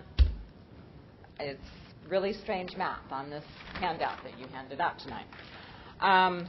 I've lived in San Bruno since 1974, and like everyone else has said, we all expect that things are going to gradually increase, but this just seems ridiculous. And it seems like really poor planning. I can't believe that from the time the structures weren't built, someone didn't have a master plan going immediately. You know things are going to fall apart and that they're going to need to be redone. And you don't wait until everything is falling apart. It's like a homeowner waiting until their roof has caved in from all the rain that's come on it for the last 10 years because they haven't repaired it. It's just really ridiculous to me that we're in the place that we're in, if it is this drastic. Also, with regard to the garbage rates, I'm curious about why there isn't an offering of a can between the 32 and the 64-gallon size, because I have a 64-gallon. Not as many kids at home now would downsize, but 32 is too small, and there's nothing in between. And, you know, it's twice as much for the big can as it is for the small can. It seems like there should be something that could be offered that would make it a little better. And we've been doing recycling, and it hasn't helped us any. I thought that, you know, now we're doing more work, separating our garbage, doing all the stuff that's supposed to save money, so not as much is going into the landfill, and still the rates keep going up. So I feel like as consumers, we're always getting less and paying more for what we're getting. Thank you. Henry Schaff, then Terrell Champion. Yeah, I just want to repeat again about a bond measure. I think probably the people will feel better about a bond than having these rates go up continuously. And I wonder why staff, whoever came up with these figures and everything, didn't try to come up with a bond measure and try to sell a bond measure. These water rates are astronomical, and these people on staff, they make a lot of money, some of them, and they can afford these rates. I can't. I really can't afford it. And I've been here, and I've seen you gentlemen many, many times over the years. I can't afford these rates. A small rate increase, yes. And please, think of that $70 million. You have made some bad decisions of spending money in the past. City money, taxpayers' money. Very bad decisions. But please, make a good decision on that $70 million. Maybe that can help pay for these structure for the pipes and everything else. I hope you do. Some of it anyways, okay? Thank you. All right, Terrell Champion, then Mike, looks like Bronny. Thank you very much. I, too, have never done anything like this before, but thank you for listening to me. I was very struck when I saw the flyer that said the rate was going to be increased. Coincidentally, I just got a COLA on my retirement. I just recently retired and got my first COLA. Guess what it was? 2.5. I was thrilled until I got the letter from San Bruno telling me that my 2.5 is pretty much going to go to my utility bill. Currently, I pay more for my utility than I do PG&E. We do everything in our household to cut down as much as we possibly can. We wash our clothes in the evening. Sometimes we don't flush. We do everything. We try to conserve. And this kind of increase is going to be so painful to so many people in our community because we do have an aging community. A friend of mine was going to come with me tonight. She is also a retired nurse like myself. And she can barely make ends meet. And it's going to be very painful for her, as it will for a lot of other people. These rates are outrageous. She just moved to San Bruno from San Mateo, and as you saw on the chart, San Mateo, our county seat, is cheaper than we are. And, we aren't Silicon Valley here, so I don't know why we're having to pay for this. And I'd also like to comment on what the lady before me said, and that was my question. As I'm listening tonight, I'm amazed that these fear tactics are being used. Not that I don't believe that our pipes are aging, but what I do believe, what I question is, wasn't somebody all along managing this? Wasn't somebody putting money aside for repairs and aging and updates? Wasn't somebody doing that? I was a manager for 20 years for the county of San Mateo as a nurse. And it was part of my responsibility to make sure that I accounted for my equipment when I had to do with my budget. I knew exactly what equipment I was going to have to replace. That was part of my responsibility. So I'm saying, I'm sure 40, 60 years ago, there was council meetings just like right now, and you were saying to the people that, oh, we have all these things we have to pay for. So therefore, we get our monies from you, so you're going to have to pay us more money. Well, what happened to that money all these last 60 to 100 years? Why wasn't things ongoing? Why now is it all of a sudden we have to fix everything all at once? And is this what we're to expect in the future? Is that how you're going to manage in the future? You're just going to go in there and Band-Aid everything, and then 15 more years down, we're going to hear another meeting with the same things? I think somebody needs to be accountable for this. Why are we getting hit for this all at once? People are suffering. People don't have money. And people will be forced to move out of their homes and leave. Good people you want in your community. These people are coming up here tonight, as I am myself, who are good citizens. And if you keep raising our utilities this high, we will be forced to move and go and live in a city that cares about its residents, that does not nickel and dime them to force them to leave. Thank you very much. Thank you. There, Mike Brainy, or Brawny? Mike? Hope I pronounced that correctly. Close enough. Close enough. Mike Brainy, Elm Avenue. I have a master plan, and it's to survive, month to month, year to year. I think the people here represent pretty good consensus of the city and how they feel about this. I think the elected officials here need to consider that when it comes election time. This is quite a big ask that they're doing here. Excuse me. 10% a year, I thought is what the young lady was saying. I wish my investments and savings were doing that well, but they're not. So, just in conclusion, I think we, better listen to what people are saying here.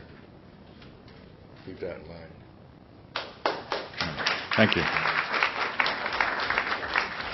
All right, I've gone through all the speaker cards. I just want to ask one more time, has everybody had a chance to speak?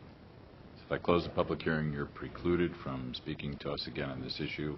We go right to council for talk and decision. Yes, please.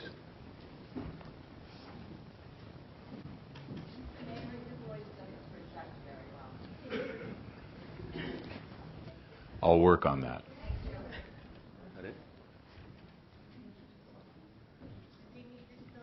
Go ahead. Yeah, since you're the only one, last one. All right. City Council. And you are? I'm Marty Medina. Okay, Marty. I'm a resident in San Bruno on Garden Avenue. I also work in the Public Services Department. I, too, have concerns about my water bill, my sewer bill, the garbage bill, and I think tonight I'm proud of my city, of my citizens today, of taking the time and effort and courage to speak out. A 5-year plan to increase the sewer and water is way too aggressive. We have an opportunity now. We have the public here wanting something heard, and we should re-examine maybe a 1-year hike of something, and then this is an opportunity to re-examine how we do infrastructure improvements in San Bruno. We can get better. I know we can get better.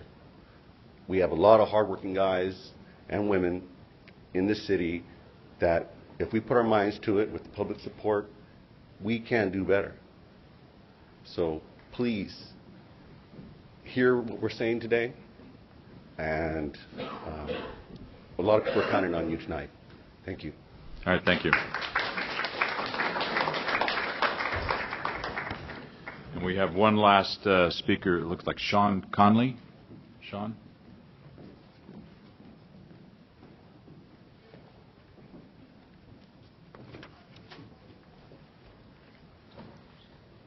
Yes, I am concerned about the bills, but also, other than the questions asked, I'm wondering how regular citizens can help control the cost to help it stay lower.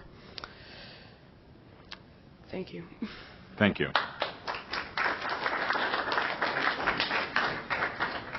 Okay, I'll say it one more time just to make sure you heard it. When I close the public hearing, you're precluded from speaking on this as the public. So do you have any action from council? Yes? We have another? I'm sorry, I didn't fill out when I came in late. All right. This is the last speaker. Go ahead. Go ahead, please. Real quick. Do I need to fill out? Please. No, just speak. Yeah. Hi. My name is Mike Watkins, and small business owner and resident of San Bruno. Real quick, listen to everybody with all their concerns. And my question is, and I'm late here, so I apologize for that, so I might have missed this.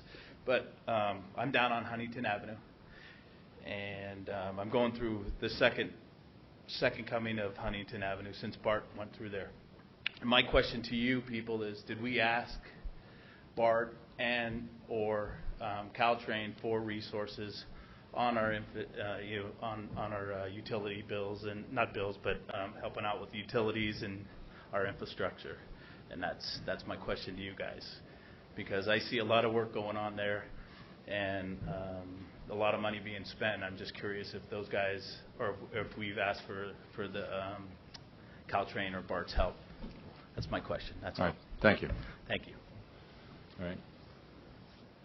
Action regarding the public. Second. Motion second to close the public hearing on the question. All those in favor? Aye. Council discussion and action. Before we do that, let's turn it to staff. We have a number of questions that were posed to us, and we'll try to get through them. If they're very specific, we'll probably have to get back to you, but I think in general we'll be able to answer most of them this evening. So first of all, I would like to ask the City Attorney, maybe you're the one, regarding Prop 218. There was talks about that we had to send ballots out, and maybe you could kind of explain I don't know if there's rationale from the state behind it, but maybe you can explain it. Well, it's hard to say why the state does some things.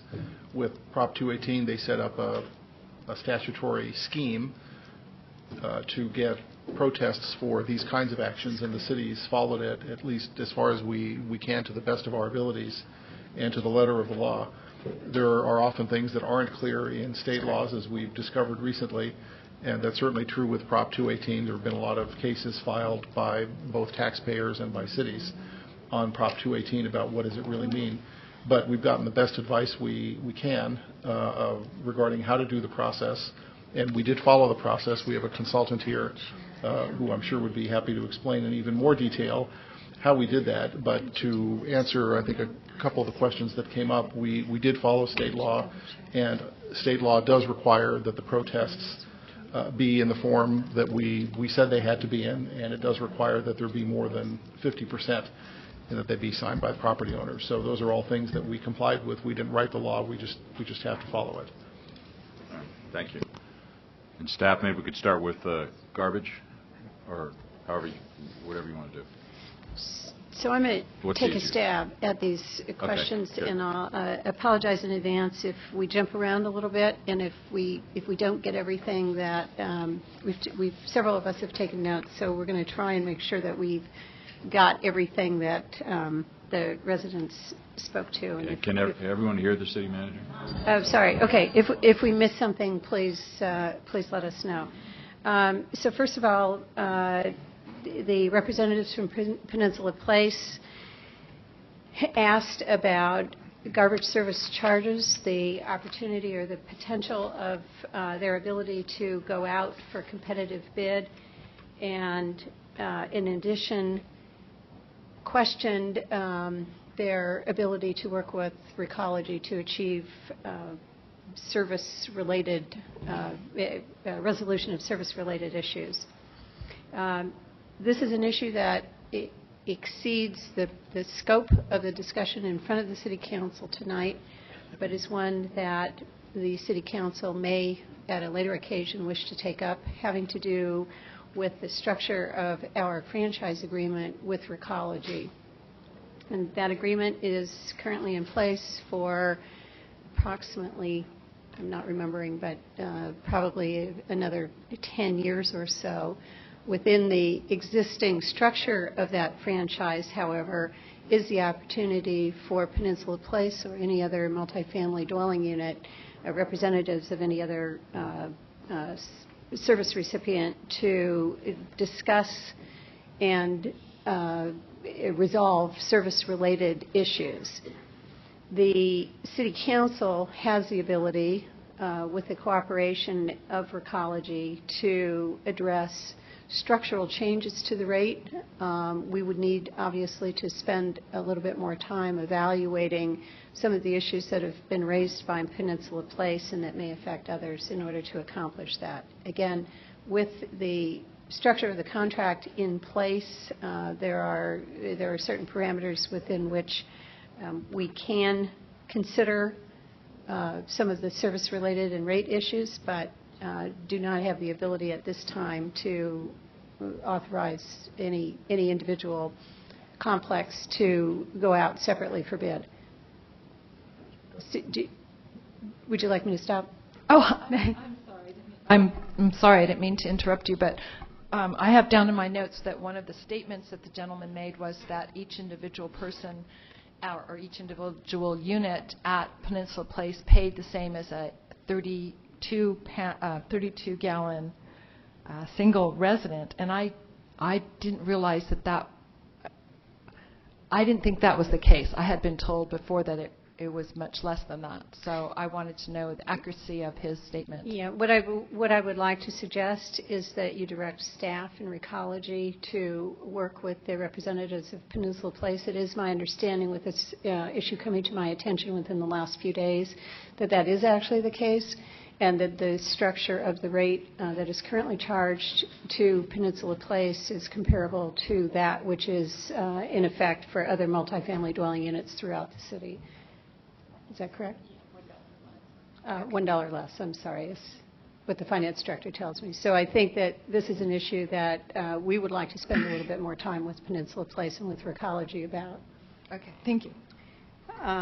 There were questions raised about or rather a suggestion was raised about bonding for the costs of utility services. While I believe that it is possible for the city to issue debt, and bonding is debt, for the cost of infrastructure improvements, in order to do so, there would need to be a revenue stream that secures the debt. Otherwise, it would not be possible for us to do that. That revenue stream, in the situation of a rate-funded enterprise, which is the situation with our water and wastewater utilities, would need again to be rates. Now, we have discussed previously with the City Council the possibility of issuing debt to level out the revenue stream and the cost of the improvements over a period of time, and that remains one feature of the rate program that we would expect to implement in future years, probably within the 5-year time horizon. It was suggested that rate money could be used for anything. That is, in fact, not correct. That, as the City Council is well aware, enterprise rates can only be used by law for enterprise purposes. In other words, they cannot be used in the general fund or any other place. There were questions raised about the Prop 218 notice. I believe the city attorney has addressed those. Tank 3 at Glenview, or the Glenview tank, that is, and actually there were a couple of questions related to the infrastructure repairs in the Crestmore 2 neighborhood that are the result of the explosion and fire in September of 2010. Tank 3 is not currently on the list of the improvements that will be funded via the PG&E Trust, and that is certainly something that we can go back and look at, whether there is an adequate nexus to the Tank 3 service area that would allow us to consider use of the PG&E funds for that purpose.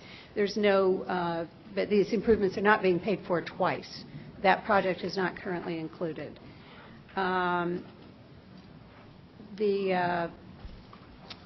There was a question raised about what sacrifices have been made in reducing costs, specifically for employee salary and benefits by utility employees. Perhaps we have not done as much of as good a job as the resident might have requested, that to disseminate the information about the salary reductions and the benefit cost pickups that both our utility and our general fund employees across the board in our city have taken over the last 5 years. It was mentioned earlier that there have been no across-the-board salary increases granted in our city since 2007. And in fact, our salaries have been reduced and benefit costs have been increased. The amount of benefit costs have been increased. That employees pick up has been increased. We are currently experiencing the equivalent of 8 days of furlough, and that equates to a roughly 5% reduction in salaries, again, across the board, including our enterprise-funded employees.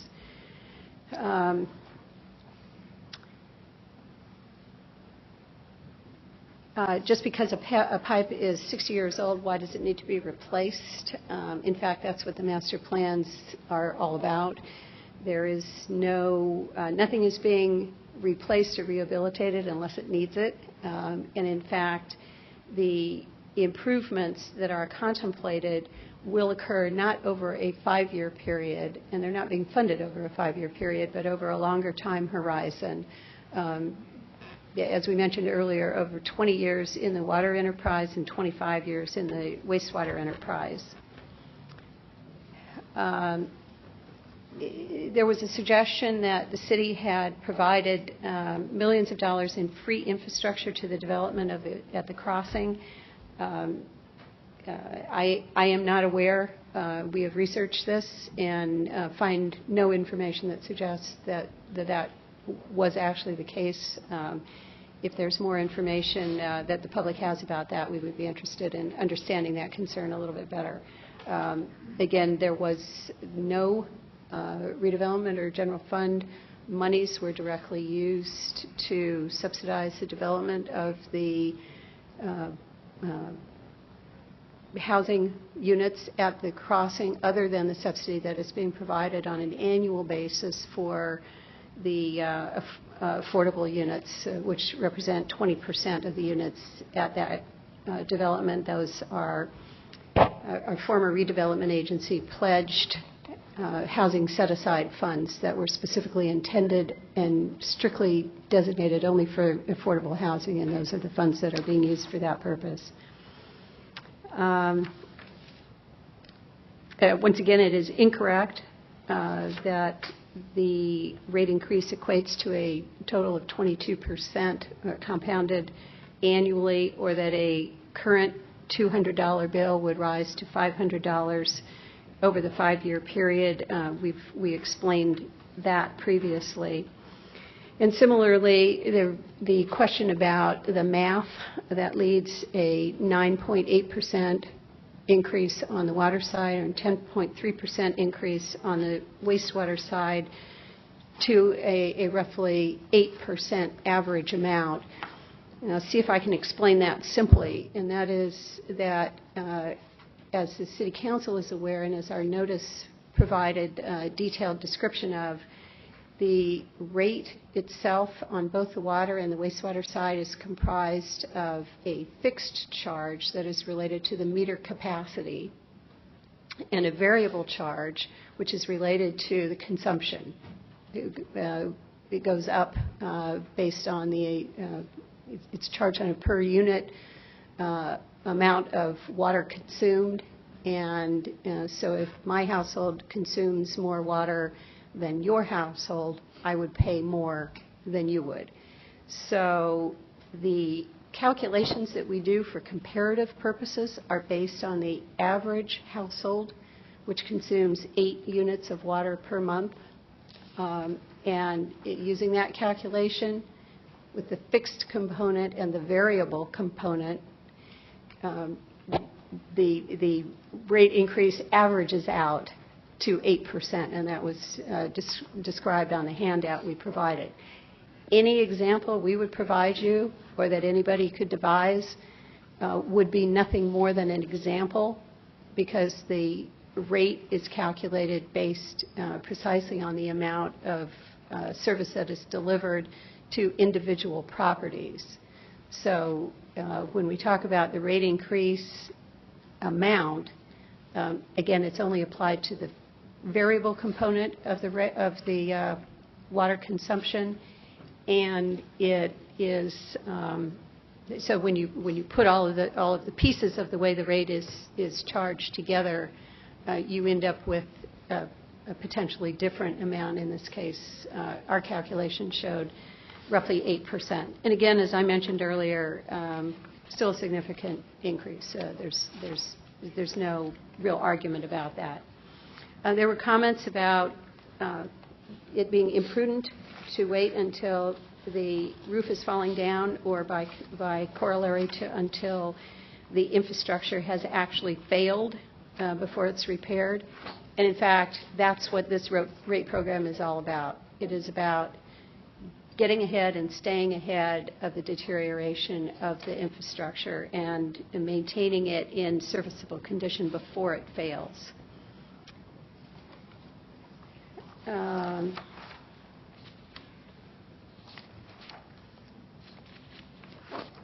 Did we ask BART and Caltrain to help pay for infrastructure? The answer to that is actually yes and no. And I'll start with the no.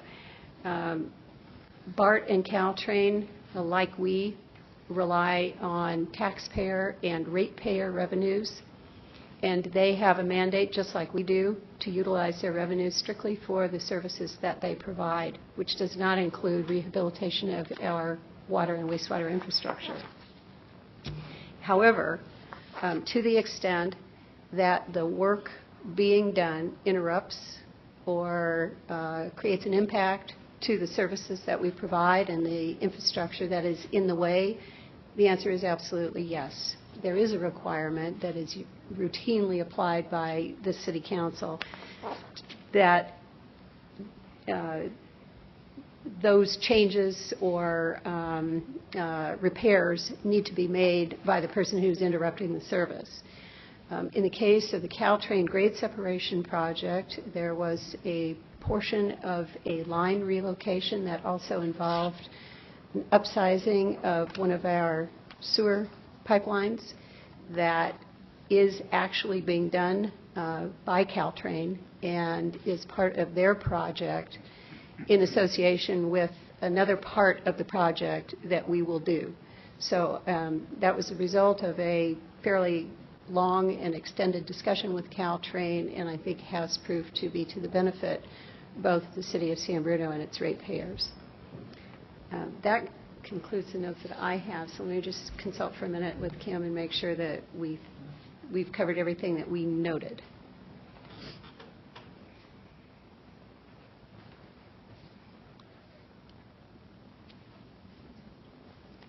Based on a winter average, so there's a 4-month time period in the winter where it's assumed that a resident is using less water because you're not irrigating your yard as often. So that 4-month winter average is used to calculate what the sewer charge will be for the remainder of the year. So in the discussion of the average, I believe that may be where some of the confusion might have resulted from. So that is how, in fact, the water and sewer charges are calculated. Another comment was in regards to what has the city been doing with the $21 million it receives annually.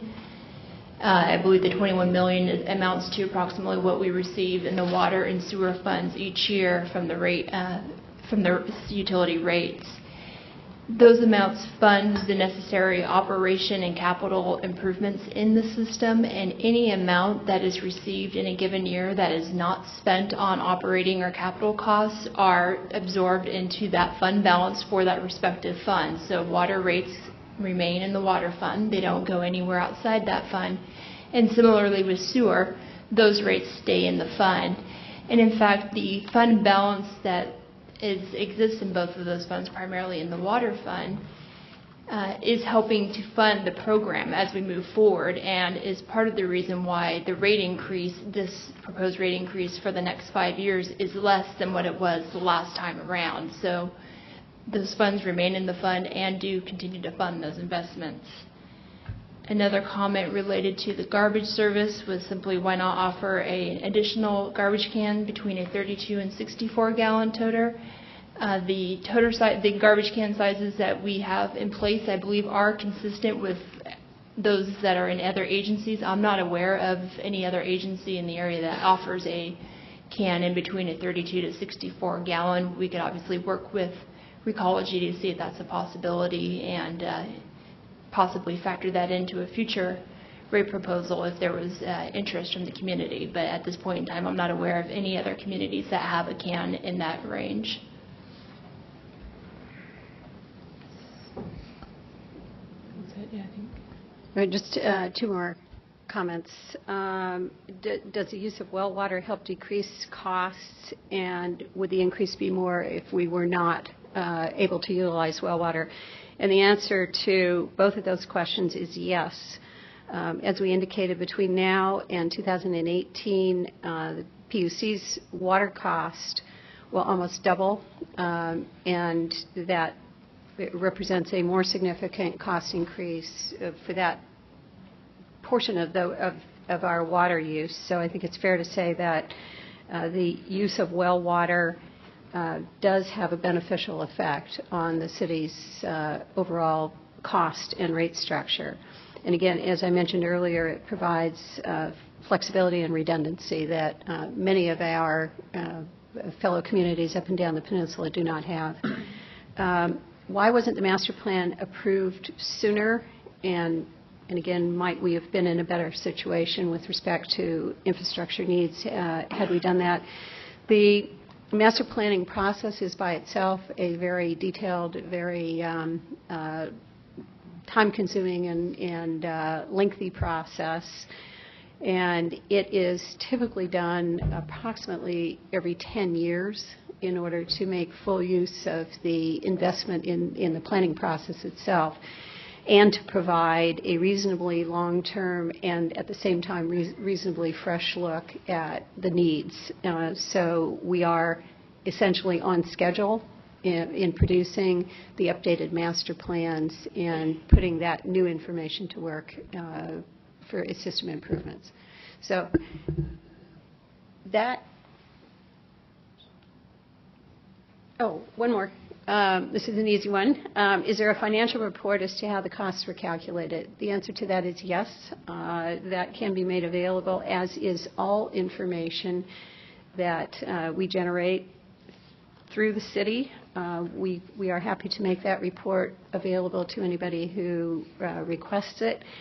It is very detailed and includes a number of tables that may require a little bit of time to decipher and interpret, but certainly that information is available. Quick question on the wells. The comment was made that why can't we be self-sustaining? Why didn't we just dig into the ground and put in some more wells? And maybe you could just comment on the difficulty of doing that or the prohibition of doing that. Certainly. The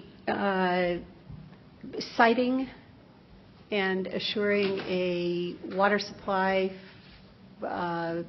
through a new well is by itself a costly and sometimes difficult endeavor.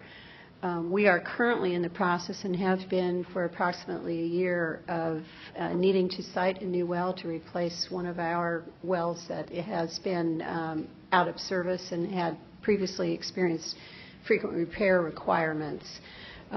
There is an extended permitting requirement, and there is a limit, the way the water table is configured in San Bruno, there is a limit to, there are limitations on the locations where wells can be sited, and there are capacity limitations related to the taking of groundwater.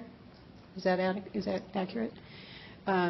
So there is, in my opinion anyway, we have utilized a prudent and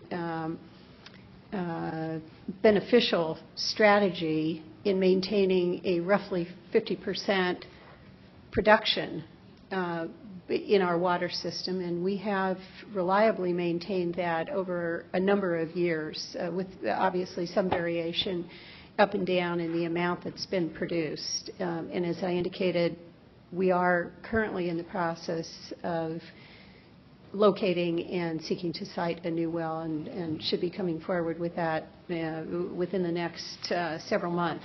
Now, again, that said, we do not do that independently, and it is not without cost.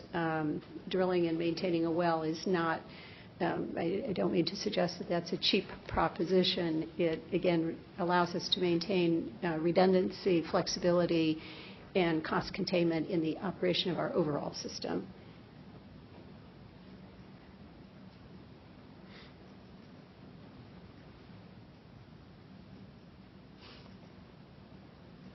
I think that I will stop. Well, Okay. well, if I could, while you're talking about wells and San Francisco Water Department, do we have a dollar amount? I mean, I know someone in the audience asked if we, if we're 50-50 on San Francisco and water wells. If we didn't have the wells, would we be 100% more? Well, I don't think we'd be 100% more, but do we have a rough figure, a rough estimate? Because if we didn't have San Bruno water well, what would the PUC be charging us right now? What would San Francisco Water Department be charging us based on what we know of what we're paying right now, wholesale water? Is there a guess? I mean, is there... You asked this question I was asked this forwarded to staff earlier today, and it's my understanding that we need to research that a bit in order to provide a more concrete answer. And I'm sorry, it sounds like it should be a simple question, and apparently it's not. So it is our intent to provide that information to you as soon as we're able to research that a bit further. Can you go out on a limb and say that it would be more? Per unit of water? Yes, I would say that I mean, would it be 10% more? Would it be... We don't know. I'm sorry. I'm just trying to give the regular user an idea of what the advantages we are in having water wells that actually don't pay for themselves. Let me see if our expert has the ability to answer that question. You need to do it at the podium. I don't want to have an answer yet. But I think I could come up with one pretty quickly. There are kind of two components to this. One is if you had to buy all your water from San Francisco Public Utility Commission, you'd have to buy all of the imported water rates, which are getting higher and higher. On the other side of the coin, if you pumped all your water from the wells, you'd have additional costs for wells, electricity, capital costs. So I don't know what the differential is between the two, but I can pretty quickly calculate what your wholesale water costs would be if you had to buy all your water from San Francisco. If you just give me a minute, I'll come back up and give you an answer to that question. Okay. Any other questions of staff while we're waiting? Irene? Comments? I have lots of comments. And I'd like to wait on them. Okay. Just a little food for thought. I mean, I realize there's a nice graphic here. San Francisco Water Department wholesale water rates, and in 2002 we were paying 88 cents per. We were paying less than $1 per. What's the unit measure? 100 cubic feet. 100 cubic feet. 88 cents, less than $1. Wow. Okay. Well, just for comparison's sake, and in 2011, 2012, we are now paying almost $3. So it is tripled. And San Francisco has predicted that we are going to be paying in 2020 almost $5. So that alone is a fixed cost for us, for that 50% or so that we are purchasing. And that has nothing to do with capital improvements in our system. That's just the cost of their water.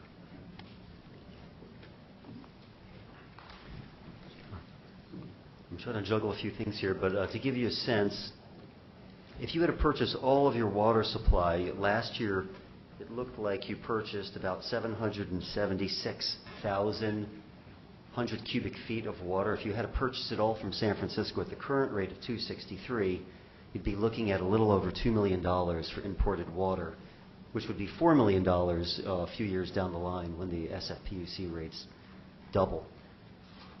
I don't know what the offset would be on the That's over and above what we paid.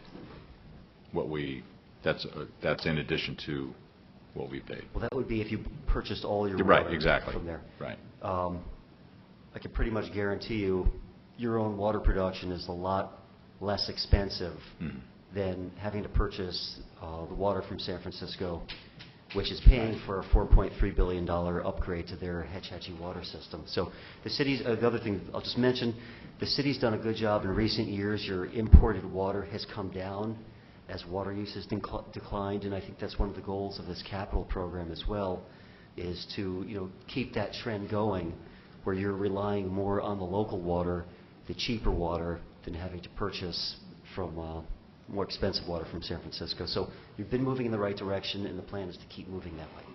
Okay. And just a general comment, if I may, not so much regarding rates, but there was a comment made by an individual earlier tonight about backdoor deals and salaries and things. We make a whopping $486 a month here, have for many, many, many years, have never increased our salaries at all. And as far as deals, it's all in the open. If you have the time to watch the council, or if you have the time to get an agenda, every single thing we talked about tonight has been talked about. Every single thing to the penny. So if you want to spend the time to do it, there's nothing backdoor. It's open, public process. So if you have the time to do it or you want to follow it, that's great. If not, then I guess you elect us to do some of those things for you. So I just want to bring that out because it's a little sensitive when we work very, very hard, and more so in the last 20 months, as you probably know. But we work very, very hard to have that process open and public, and so I just wanted to reiterate that. So comments from council members or questions from staff? Start with Irene. All right, I'll start. I don't have any questions from staff. I just wish that the people who left, who asked the questions, had stayed to listen to them. It's very discouraging to us up here. As the mayor said, we earn 480? Yeah. By the time they take our taxes out, it doesn't come to that much. But we have never taken a raise. I've been on this council since 1995, and we've never taken a raise. So that's that. I hope everyone was listening to the city manager when she was saying that our workers haven't had a raise and, in fact, have taken a 5% decrease in salary over the last few years. So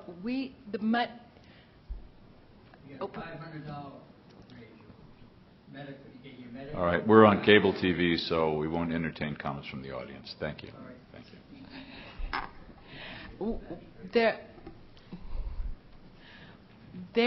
We can all have different opinions about things, and if people don't believe what I say, I'll be happy to talk to them and show them my pay stub if they want. But anyway, I want to tell a little story, and I want to mostly address the lady who was concerned about why we only recently had a master plan. This city was founded in 1914. We'll be celebrating our 100th year pretty soon, so that's kind of exciting. But with that came, so in 1914, the city was laid out. It was, of course, much smaller than it is now. And subsequently, we've added different housing units and housing developments, and we've added on and on. My family originally came here in 1937. In that time, my grandfather built his house on 2nd Avenue. And if you are familiar with the topography and the geography of San Bruno, you know that the 2nd Avenue on the east side of the railroad tracks it's landfill and it's pretty flat. And throughout the years when he lived there, it would flood every single winter. It didn't matter how much or how little rain there was, it flooded because of an inadequate storm drain system. Over the years, my grandfather would come to the city hall and talk about it and complain and talk about the dangers, because in those days the water heaters were on the floor, if you remember, way back then, and they had open pilot lights. And when the place flooded, the pilot lights would go out and the places would fill with gas often, and it was very dangerous. Also, when it flooded, there were sewer overflows. So the kids would be walking to school in sewage. Do you get that? In raw sewage. Okay, so that's the picture in 1937, 38, all the way until my father came and married my mother, and started to raise a family, and he always used to tease that he moved her from 2nd Avenue to 5th Avenue, which is even a little bit further east, and it's a little flatter than where my grandparents were. And they suffered, well, my father was a very smart man, and he learned from my grandparents, and he had, before he built his house, and he physically built his house, he had people who were taking off the top of Crestmore, of the hill, to build Crestmore. He had those people divert the dirt, some of it, to make his house have be on an incline, so he's on a hill. So now we're in 1955. He's got his house built, and things are still flooding, and the sewage, raw sewage, is still out there. And my father, being the very determined man that he was, would come to city council meetings and demand that something be done. Now, mind you, there's no master plan. There's no money put aside, but there was very little, very reasonable water and sewer rates because they just paid for the immediate stuff. They didn't put any money aside because those people wanted to be reelected. Because it's not popular, as you can all tell, to increase water rates. Okay, so in the 60s, my father organized a bond issue, who wanted to do a bond issue, and with all bond issues, they have to go to the vote of the people. He did that. He campaigned. He got a lot of support, except the people voted it down. They didn't care if the people in the lower area of San Bruno flooded, because they lived up here. So that got voted down.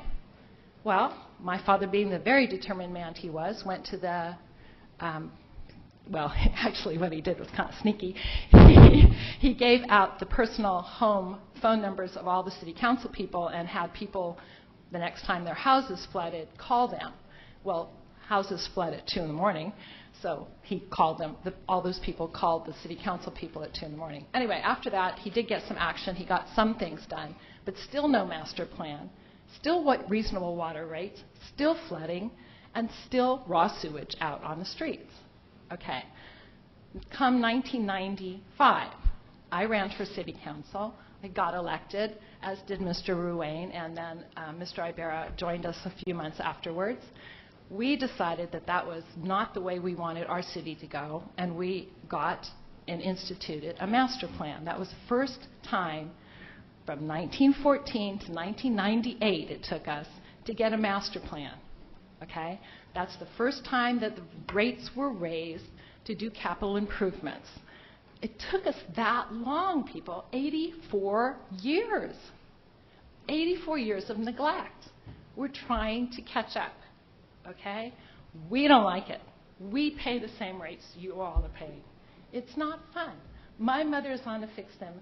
She still lives on 5th Avenue. She's 84 years old. She's going to have the same kind of increases everyone else is. She's not protesting because she knows what it's like when we don't fix the system. There's raw sewage, and kids walk through it. Okay? So that's my story. I'm sorry we have to do it. I have to go and write my check out to the utilities. We don't get any kind of cut. We have to pay it. I know somebody's out there rolling his eyes like, what? I don't understand why you think we are, I don't know what, not being transparent, not being concerned. Of course we are. We live here. We've lived here. I think I've lived here the most of anybody. I'll be 60 this summer. I've lived here the whole time. So, I don't know. If you have personal questions, if you don't believe what I said, I'll be here. You could get my phone number, call me. I'll meet you for coffee, whatever. Did you hear anything anybody said tonight? I heard all of it. Hey, listen, Okay, we have a that's process my here. statement. All right. Thank you very much. Oh, I'm sorry. I have one more thing. Yes. Thank you for my very long story. I usually don't talk this much. If you are on a fixed income, if this is going to hurt you, we are the only city in San Mateo County that if you need relief and you qualify, you can get a 25% reduction. That we can't help you more than that, I don't think. So that's my last statement. Thank you. Anyone else? Any other questions or comments for staff that haven't been addressed? Michael? Sure, I have some comments.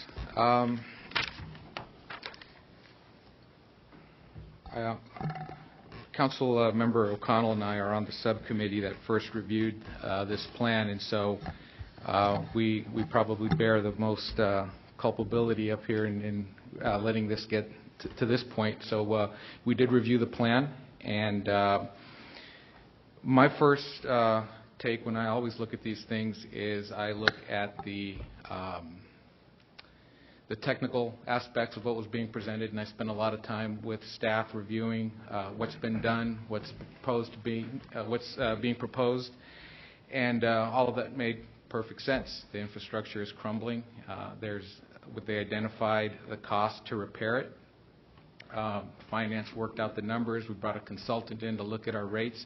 I think everything that we brought back here in terms of how we fix those rates, what we pay today should be divvied up, made a lot of sense.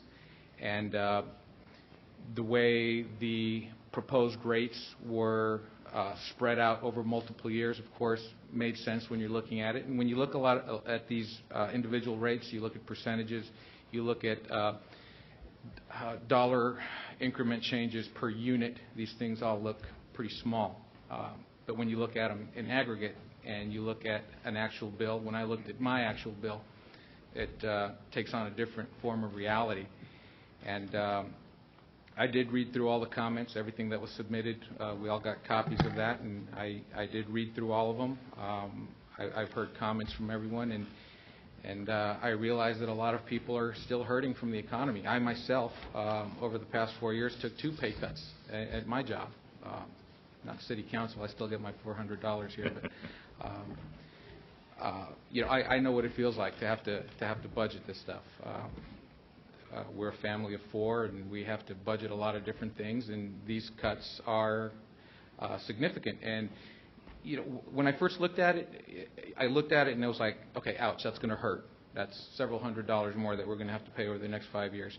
But then I started really thinking about the comments that people were making, and I realized that the last census, I think, said that in San Bruno we average about $70,000 in income per household. That's average. There's some people that are making a lot more, and I imagine there's a lot of people that are making a lot less. So, we've heard a lot of statistics, a lot of percentages, a lot of numbers. I looked up some statistics myself. The Social Security Administration on their website shows that the average American that's getting a Social Security check is making about $1,200 a month, which is pretty much nothing. I mean, nobody can live on that much, definitely not in California. I also saw that the cost of living adjustment over the last 10 years has averaged either 4% or less.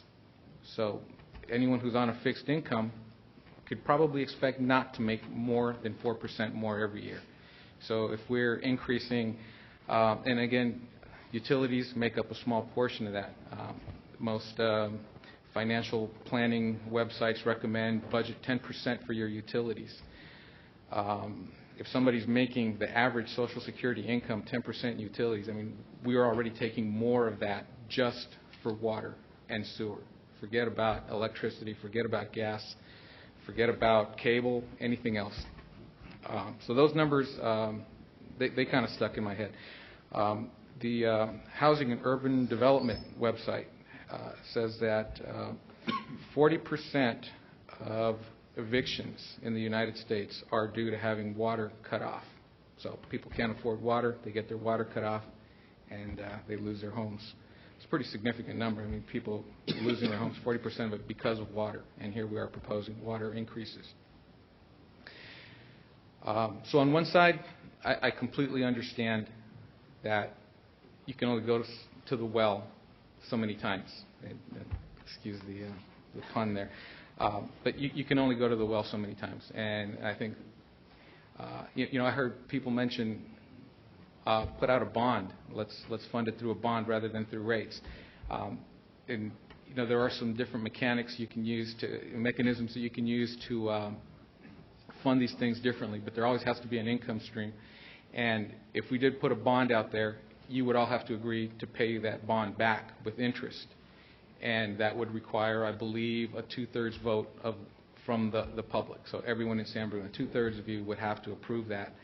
And I don't think that would happen. And bottom line is that we have some hard requirements that we have to meet. We have consent decrees, we have legal agreements that we have to meet that we will reduce sanitary sewer overflows by, I forget what the year is, but the clock's ticking, and we have a limited amount of time in which we have to meet those. So we're stuck between a rock and a hard place. We know that the money is, we keep going back to the ratepayers for this, and the ratepayers are now saying we don't have it. And we had a city employee come out and say we could probably squeeze a little harder. And that's very compelling. So, Marty, really appreciate your comments on this. I mean, coming from a city employee and then hearing that, you think that there could be a better way, that definitely makes me feel a lot better about maybe, looking a little harder and maybe going back and trying to reevaluate this. I asked regarding the low-income discount. I think last time I asked for some more information because one of the adjustments that we agreed to would be that we would move the sewer portion of the fee to the county tax roll. And my understanding was that one of our mechanisms for funding the low-income discount was by the fees associated with delinquencies, which we would no longer get if we were to move that to the county rolls. And we made a point of saying that ratepayers would not be burdened with paying that discount, that it would come from somewhere. If we lose that stream, where is that discount coming from? So maybe we can address that, and then I'll continue with my comments. So just very quickly on that point, that issue was raised, and the discussion included consideration of the placement of the sewer fee on the property tax bill. You are correct. At this moment, we do not have a viable alternative mechanism other than to provide the low-income discount on the sewer side, other than the delinquent fees, which we would no longer receive, or at least based on what we currently understand, we would not. There isn't a mechanism by which we would receive those if the sewer bill was collected on the property tax. That it was not intended to begin immediately, and staff has clearly heard the council's priority, number one, for maintaining the low-income discount, and number two, for making sure that that is secured before we do anything that would change the method of collection. Okay. So because that proposal to move that to the county's tax roll would be a year out, then we would have a year to figure out how to pay for it. Okay.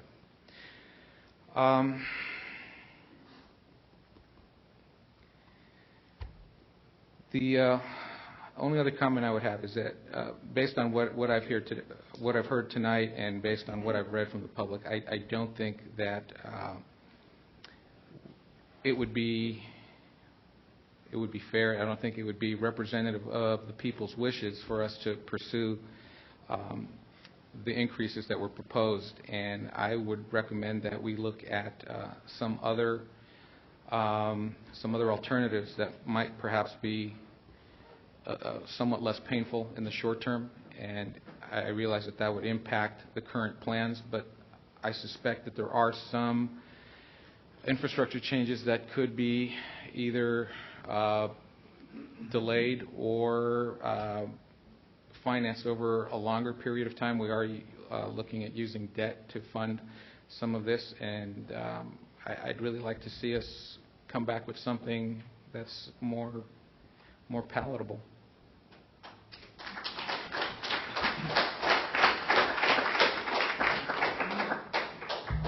Okay. Rico? That's why we let Councilmember Salazar go first. He gets all the data and the facts out. I also know that there are city employees that are in the audience tonight, and I think with a lot of their efforts, we have seen a reduction in the SSOs, and we have seen them make a great improvement on the current head count with not all the factors that plan to be ordered or are in the yard currently. Going to Marty Medina's comment, and yes, we share the last name. People do think we're cousins, but we are technically not related. So I know somebody looked at my nameplate here. I respect that, being a former city employee myself and a resident for my entire life thus far. I think when we have employees that come to this audience, step up to the mic, it's not easy. And I respect that.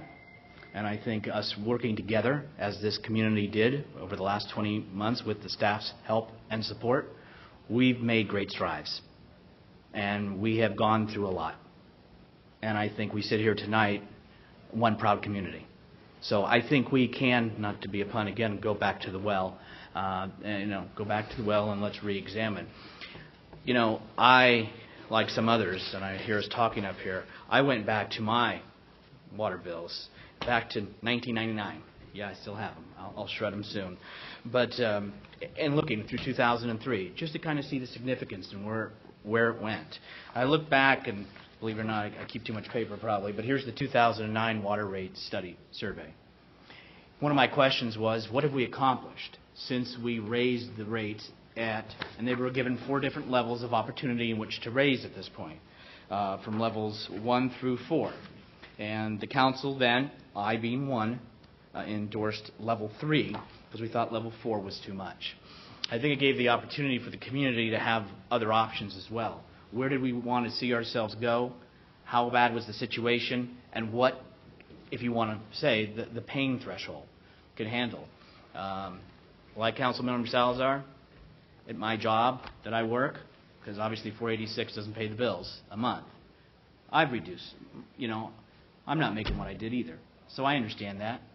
And yes, I have colleagues, as far as work is concerned, family and friends who have lost their homes or have lost their jobs.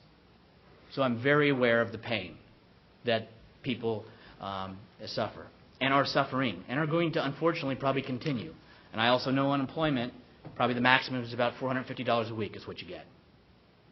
That's it. And there's a lot of people that have been unemployed and may not be employed soon.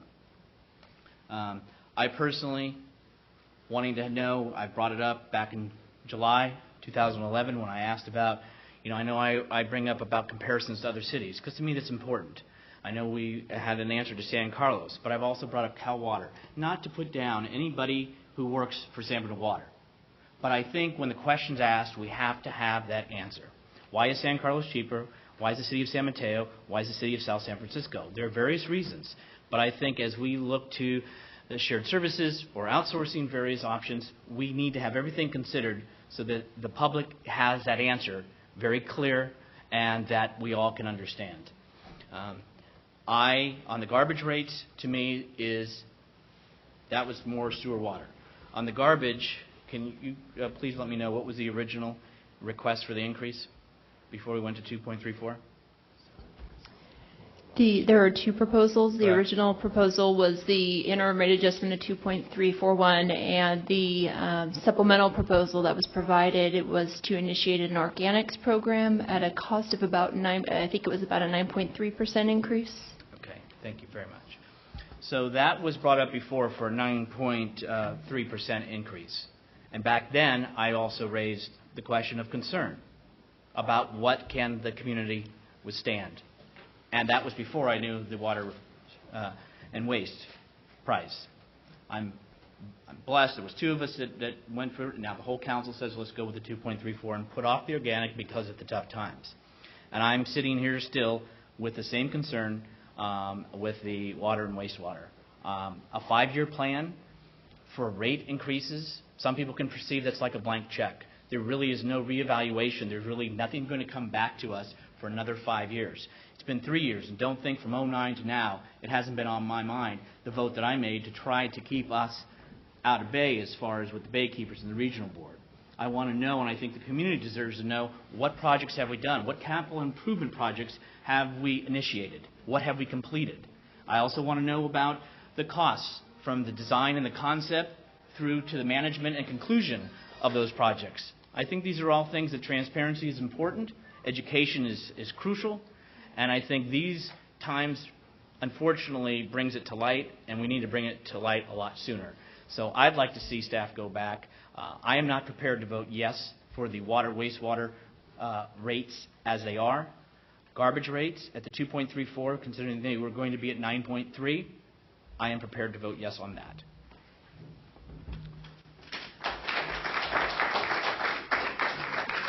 Mr. Vice Mayor? Well, I know for a fact that I make a lot less money than all of you sitting up here. I don't have a job. I barely have a job. I don't own a home. You know what? 3 years ago, my rent went up $400. When I moved to San Bruno, my payment was $1,100. I'm paying $2,400 now. I look at this thing and I figured it all out. $67.08 more a month in 2016. It's not that bad next year. It's only $14.58 a month. But you know what?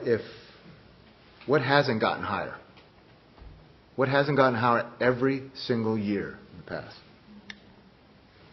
So don't come to me and say, because I struggle every single month. Yeah, I sit up here looking like I'm, top of the world and can take care of everything and make all the big decisions. But that's what I'm voted. I voted in here to sit here and make that decision, not based on what my personal life is about. I bet you there's 11,000 households that don't want their rates raised. There's 350 that took the time to protest it. There's about 40 or 50 that came here to tell us. I'm not going to change your mind unless I vote no. But like she said, 16 years ago, we sat up here and we decided that we were voted to take care of the city. If we didn't make that decision 16 years ago, where would we be right now? The room would probably be packed.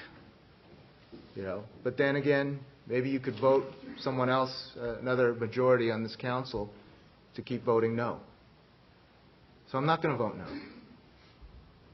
Because why would I change what we started in 1998? Yeah, it's aggressive, and we're going to have a cap. Now, if staff comes forward and says that we can do things better, I respect my colleagues that appear to have questions about it. And yeah, if I get a compelling reason, we'll do what we did with garbage, and we'll reduce what we said. But based on this, if we're going to do it right, and if we got to take care of 84 years of neglect, then we can't stop now. Yeah, it's not exactly doom and gloom, but it's something that we have to be responsible, and I think the 5 of us have to be responsible. And staff has suffered. We haven't had any good times, really, for the last 10 years, but we've made this city work. And you can surely, point out a lot of good things that have happened, during these bad times, during these difficult times. So I'm sorry. You want to go to the polls next time and vote me out? Fine. But I was voted to make these tough decisions, and I'm going to stay consistent with it. Irene, anything else?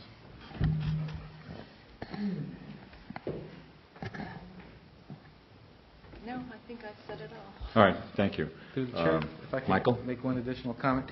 To address the Vice Mayor's comment, I want to acknowledge the work that has been done by the city, and I think that it takes a lot of courage to make unpopular decisions. And one thing I also understand is that if I vote no, it's not a solution to the problem. It doesn't take away the crumbling infrastructure. It's not going to vanish. I have some ideas on how we might be able to restructure this And I think that there might be a better way. And if I vote no, it's not that I'm not in favor of what you guys have done, because I do understand what we've set out to do. I think that there's going to be a point where we have to take a hard look at what it costs us to maintain this infrastructure and figure out what's the breaking point. Where does it even make sense to keep doing what we're doing? Something drastic may have to happen.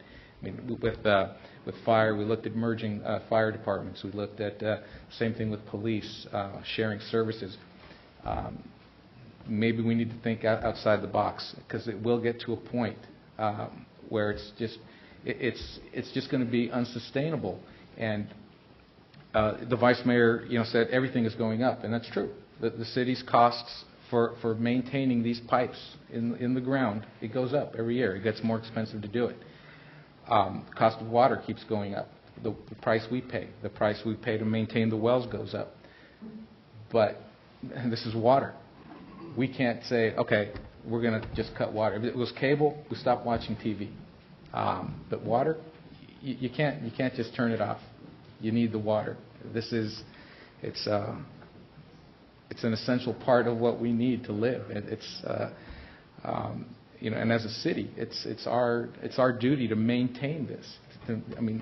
It's one of the most basic needs that people have, and I think it falls into a whole different category of an expense. And so, I'd like to propose that maybe we look at the sewer projects, which are definitely the more critical ones, and look at funding those, maybe even at something close to the rate that's being proposed. But maybe water can be held off. There's some infrastructure, close to half of what we're proposing here is going to go toward water. The water mains are breaking, but maybe we'll keep patching those for a couple more years till things turn around, or we come up with a better solution, even if it's using some PG&E money to do that.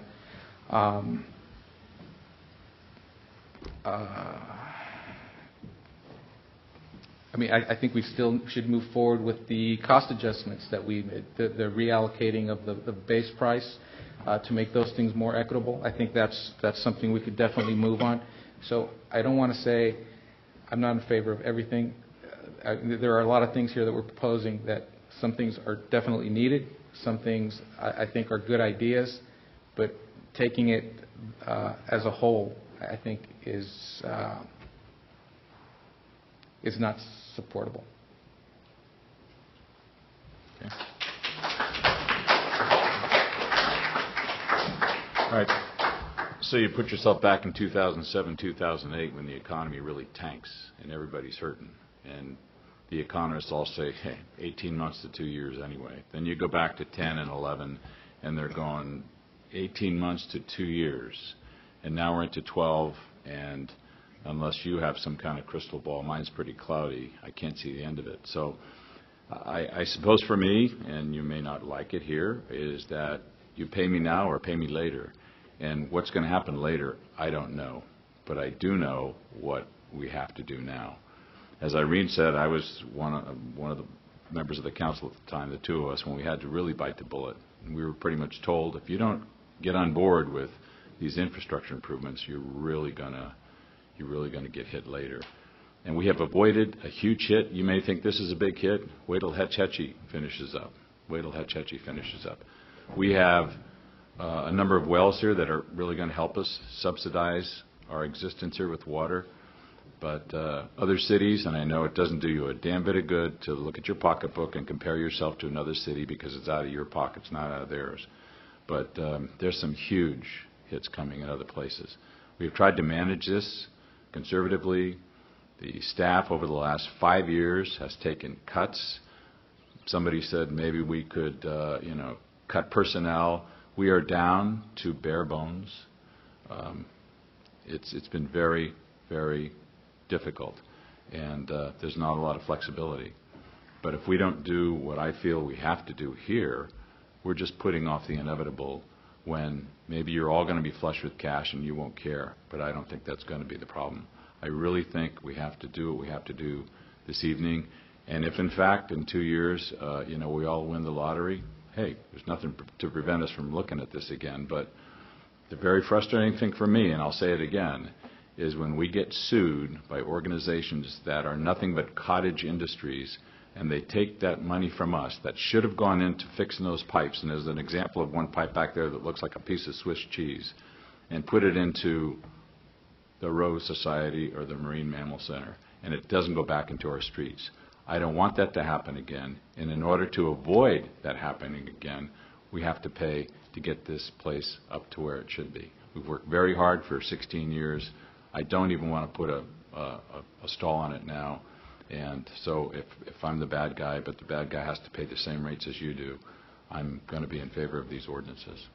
So unless there's other comments or questions for staff, I'd like to ask the council to take some action. Mayor We're looking Ruane? for...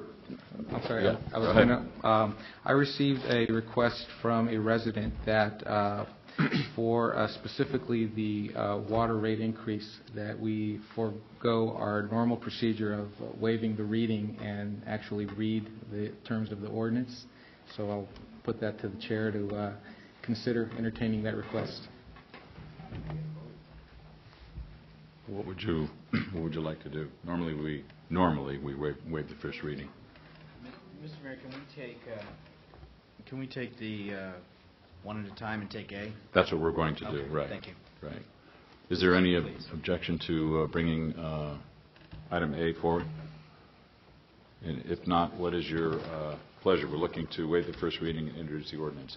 And this is to hold a public hearing, waive the first reading, and introduce the ordinance imposing a 2.3% rate increase requested by Recology of San Bruno for 2012-2013 to be effective July 1st, 2012, as presented in the notice of proposed increase mailed to all property owners.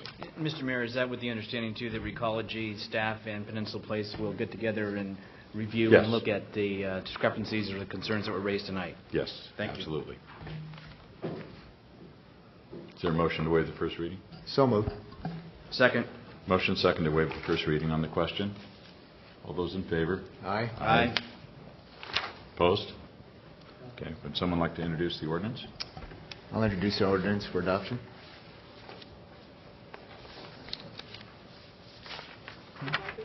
For garbage. For garbage. We're on garbage. Which is item 8A. Vice Mayor Ibarra. Aye. Councilmember Medina. Aye. Councilmember Salazar. Aye. Councilmember O'Connell. Mayor Ruane. Aye. Item B, City Attorney, is there any protocol for a request from a citizen to read the Well, what that would mean is that you'd have to read each and every word and line and dollar amount in the ordinance. If you wish to do that, you can certainly choose to do that. It's hard to determine whether that would actually provide any value to anybody other than delaying the meeting a little bit longer. Okay. So what is the pleasure of the council on item 8B, which is to hold a public hearing, waive the first reading, and introduce the ordinances adjusting water and wastewater rates as presented in the notice of proposed increase mailed to all property owners? Does the waiving of the reading need to be unanimous in order for that to be, or just majority? Thank you. Is there any action regarding? So moved to waive the first reading. Second. There's a motion and a second to waive the first reading on the question. All those in favor? Aye. Aye. Opposed? Would someone like to introduce the ordinance? I'll introduce the ordinance to increase the water and wastewater. That's it. There's two separate ordinances. It's water. Okay, I'll start with water.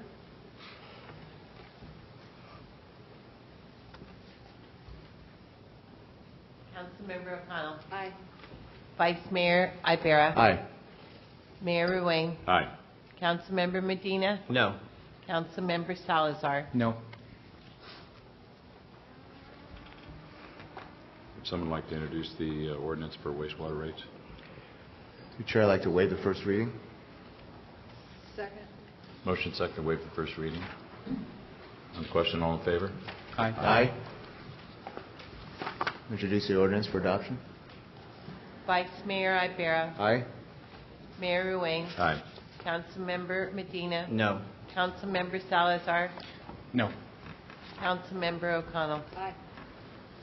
All right, thank you. Chair?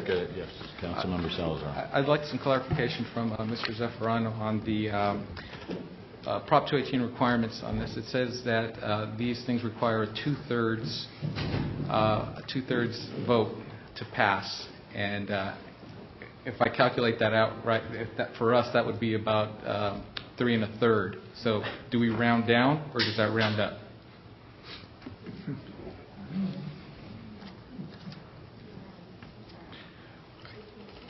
I don't believe that's the case, but let me look into that while you're moving to your next item, and I'll get back to you on that. Okay. All right. Our next item is item number 9, public comment on items not on the agenda. It is the council's policy to refer matters raised in this forum to staff for investigation and interaction where appropriate. The Brown Act prohibits the council from discussing or acting upon any matter not agendized pursuant to state law. Would anyone like to address the council under public comment? Hi, I'm Elaine Matthews, and I had a question about the islands that are being torn up and redone and kind of what necessitated that. They seem to look okay before, and it just seems like a waste of materials and time and everything else. So if someone would address that, please. All right, thank you. Anyone else under public comment? A couple of things on the Proposition 218. You don't have to have, even if you get less than the 50% homeowners to come complain about the rate hike, you still could have voted no. And I'm very disappointed, although I love what the council did with the explosion, and I feel almost guilty reprimanding you because I think you've been so great with the citizens. I think you're doing a big disservice to the people of San Bruno, and a lot of people are going to be harmed, and you have to sleep with your conscience for what you've done tonight. I think someone recommended having water department employees take a reduction maybe in their salary. I don't know that I would support that. For years you've known me. I've come to the council meetings. I've always praised the water department guys and the sewer guys who go out in the really bad weather. So I would hope that if you were going to be reducing any salaries in the water department or the sewer department, it would be more on the upper echelon of the workers. And lastly, I've been opposed to redevelopment for years, and I've been active in a statewide way. I had this great feeling, now that we don't have redevelopment anymore, we can use the salaries, which are over $200,000 for some of the redevelopment people. We could use the salaries to help us financially. The redevelopment people that I know were hired when we enacted redevelopment. I think it was 99 or 2000, I don't remember. And they were full-time redevelopment people.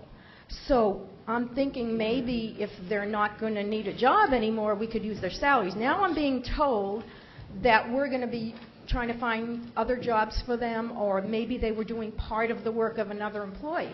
Well, if they were doing part of the work of another employee and now they don't have any redevelopment work, maybe you just have to have them a third of the time or half the time. Thank you. All right, thank you. Anyone else under public comment? My name is Hank Trapp on Fasman. I just want to thank you, City Council members, for voting for that water. You did a fine job. And I'd like to know about this $50,000 a month we're paying for that new police station for 30 years. Am I wrong on that? And also, you did another blunder. After 30 years, what do you get to show for it?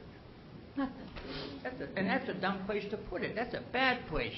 You could have rebuilt the one where it's at now, up, down, anyway. But you're paying $50,000 a month, 30 years. Also, you did another blunder, too, with the Wells Fargo Bank. You bought that in San Mateo.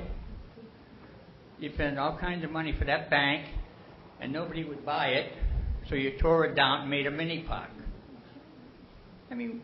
This is money wasted. And what about the employee who lost his house with a loan? You had to put up a couple $100,000 to finance the house, and you lost it. You had foreclosure or something, or you had to buy it or something. But that's a lot of money. I mean, you guys make some bad mistakes. And I want to thank you three for voting the way you did. You never mentioned anything about that $70 million you got. I bet you're going to build a library. And, you know, we don't need libraries today. Everybody's on that Kindle. Books are becoming obsolete. But thank you. And we're going to go to the ballot box. We're going to see. Anyone else under public comment? Yes? Tell us your name again. Sean Conley. I don't believe I got an answer to my question. Sean's right. I'm sorry. I asked if the citizens were to try to help control the costs, what would we do? Okay, let's do this, Sean. Since this is public comment, that was on the agenda. Why don't you step aside and let the last person speak, and then we'll just get an answer for you, okay? Russell Steins. I'm just trying to figure out that the three of you voted yes and two of you voted no, and I'm wondering how you all sat together for so long and didn't come up with a unanimous yes or no here, and I don't understand how you're not hearing anything anybody's saying here. I know you're looking out for the city, but you know, somebody just told you that, hey, you're worried about being sued by the sewer company, from sewer overflows, that's your main concern. We can address that one, but let's hold off on the other stuff right now because the economy is in the tank, and people are losing their jobs, and people are losing their homes, and what's going to end up happening is you keep doing what you're doing, you ain't going to have any place to supply water to because nobody's going to be here. So keep it up. Good job. Thank you. Could staff address Sean's comment? Yes, and thank you for stepping back to the podium and reminding us of that question. There are several things that residents can do. First and foremost, within their own personal households, residents can undertake any of a number of different measures to conserve water consumption. That will reduce the individual household's exposure to cost both on the water and the wastewater side, given that our wastewater rates are calculated in part also on the basis of water consumption. But more to the point that I think the gentleman raised, what can residents do to assist in maintaining the overall cost of the system at the lowest possible amount? And I think a couple of things immediately pop to mind, and I think it's a provocative question. We will do some more thinking about that and provide additional information to the public. First, one thing that residents can do is to proactively observe their neighborhoods and the area around them and report as quickly as possible any anomalies or upsets that they observe, either the potential for water leaks or for sanitary sewer upsets of any type. Generally, those signs are, they can be at first smaller. A potential depression in the street could result, it could mean that there's an underground failure of some type, some sort of a leakage. Obviously unexplained water in the street or in other areas of the community. And beyond that, there is, particularly on the wastewater side, our system is plagued in some cases by inappropriate disposal of materials in the sanitary sewer system, putting things that don't belong down the toilet, bluntly. Otherwise obstructing the system with inappropriate use of the infrastructure and improper disposal of fats, oil, and grease. So we will, again, I commend you for your proactive consideration of not only how to minimize your own personal household's costs and utilization, but please look for, we actually have a really good video that we play from time to time on Channel 1 that talks about how ordinary citizens can be good stewards of our water and wastewater supplies or systems, and we will look to that venue and to others to disseminate additional information as we're able to put it together. All right, thank you. Sean, did that answer your question? Okay, and if you need any more information, you come to City Hall and we'll fix you up, okay? Thank you. Audrey, I think you had a comment under public comment.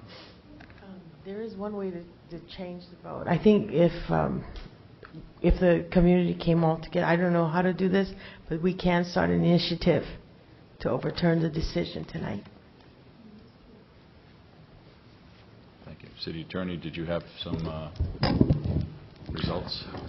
Yes, not exactly sure what you're referring to, but you may have been looking at the section of Prop 218 that relates to a vote of the electorate for taxes, which does require 2/3 vote for passage. With respect to ordinances adopted by the City Council, 3 affirmative votes are necessary. Thank you. Thank you for clarifying. All right. Anyone else under public comment? Okay. Conduct of business, item 10. Item 10A has been pulled. Item 10B is to receive a quarterly financial report as of March 31st, 2012 for the 2011-12 general funds, special revenue funds, enterprise funds, and internal service funds.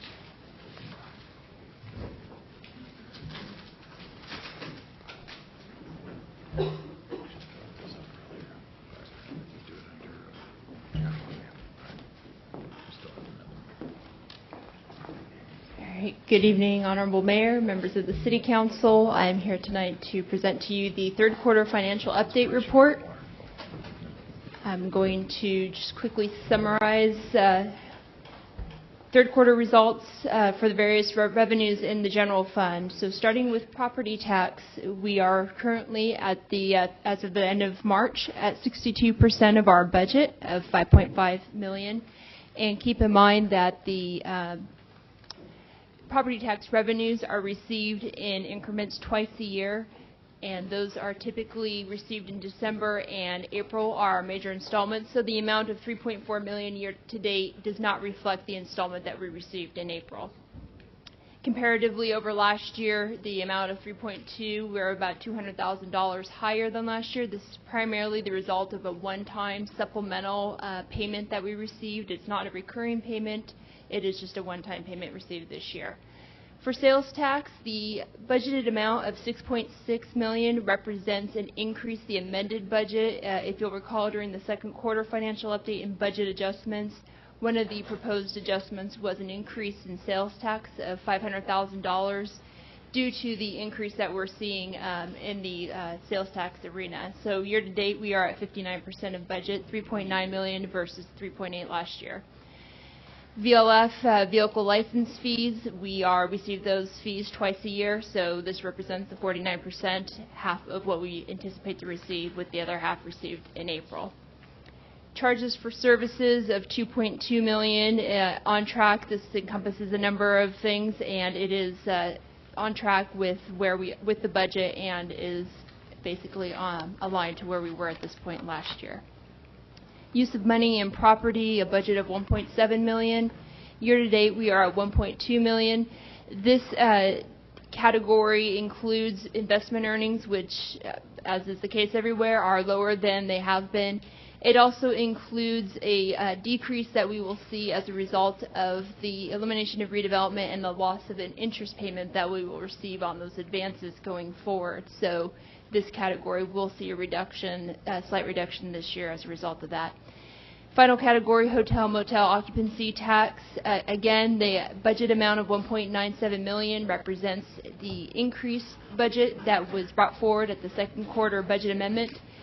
There's an increase of $400,000, and we are at 69% of budget this year, and we are basically $200,000 year to date above this point last year. On the general fund expenditure side, we are basically at the three-quarter mark of the year. We were all trending either within budget or slightly over in one case. The one adjustment that I'd like to bring to your attention in this category is an increase in expenditure, the budget for planning and building as a result of moving some of the expenses that were formerly paid for by the redevelopment agency over to the general fund and to the community development department. So that budget amount represents an increase over the originally adopted budget.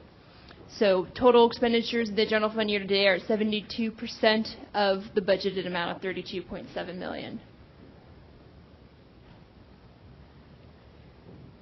In the enterprise funds, and just so you know, previously this presentation included redevelopment, and that's given that redevelopment was eliminated on February 1st, there is not included in tonight's presentation.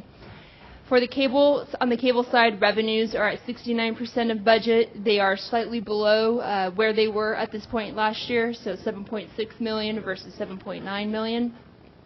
And we are continuing to monitor that. Expenditures are at $6.8 million, basically online and on track with where they were at this point last year, 69% of budget. So while revenues on the cable side are below what they would be anticipated to be at this point in the year, expenditures are also lower at the same amount. On the wastewater side, revenues of a budget of $11.2 million. We are at 77% year to date, $8.6 million, which is on track to meet budget, slightly exceed possibly. On the expenditure side, 7.3 with a year to date of $4.6 million, below the budget amount that you'd anticipate seeing at this point in the year, 64%. Within the water fund, similar to the wastewater fund, we are on track on the revenue side with a revenue budget of $10.7 million. We are at 75% of budget year to date. And on the expenditure side, we are basically on track on budget at 76%, so just one slight percentage point over where we would anticipate being.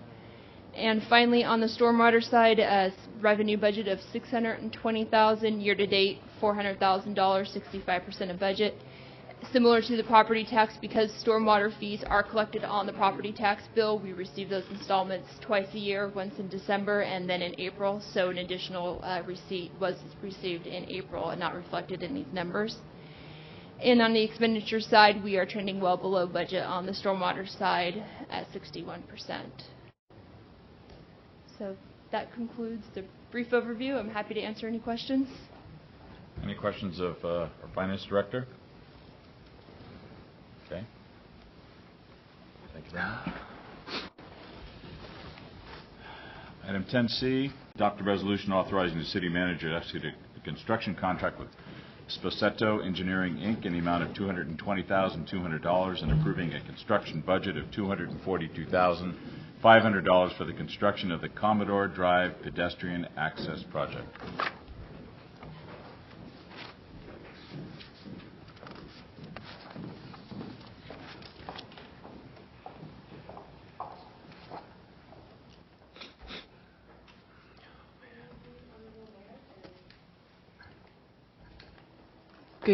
Good evening, Honorable Mayor and Member of City Council.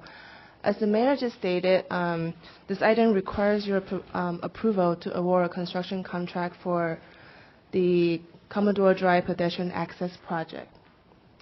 As you're aware, Commodore Drive between Palos Verdes School and the crossing development lacks a sidewalk.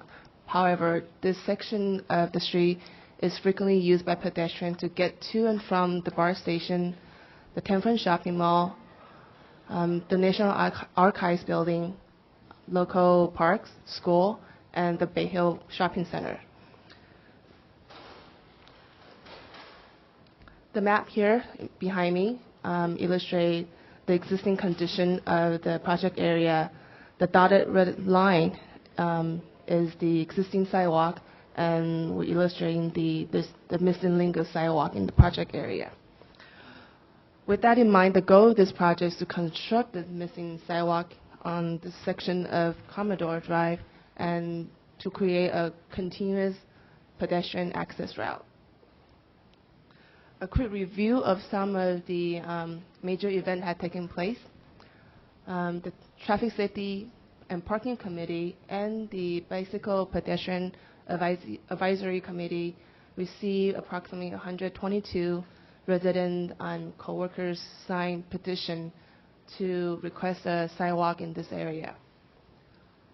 The following year, the city applied and received about $160,000 of TDA Article 3 grant funds from the Metropolitan Transportation Commission. Just late last year, the City Council approved the design services contract and increased the project budget to $400,000.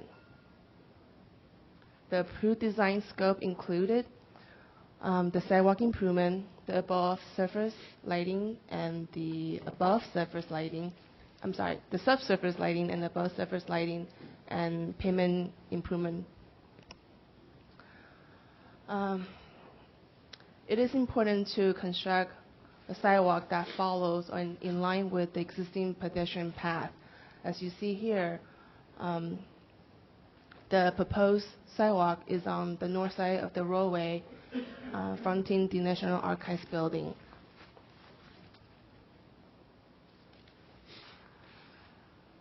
Following the City Council's direction, the staff structured the bid document in a way that the base bid includes the sidewalk-related improvements.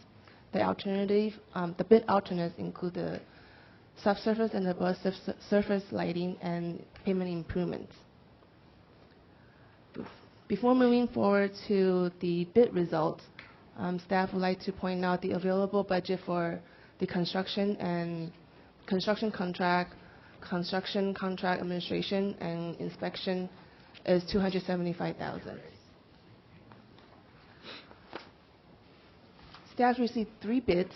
The lowest bid is submitted by Spaceto Engineering in an amount of $204,186. The basis of determining this low bid is a combination of the base bid plus all the alternates identified.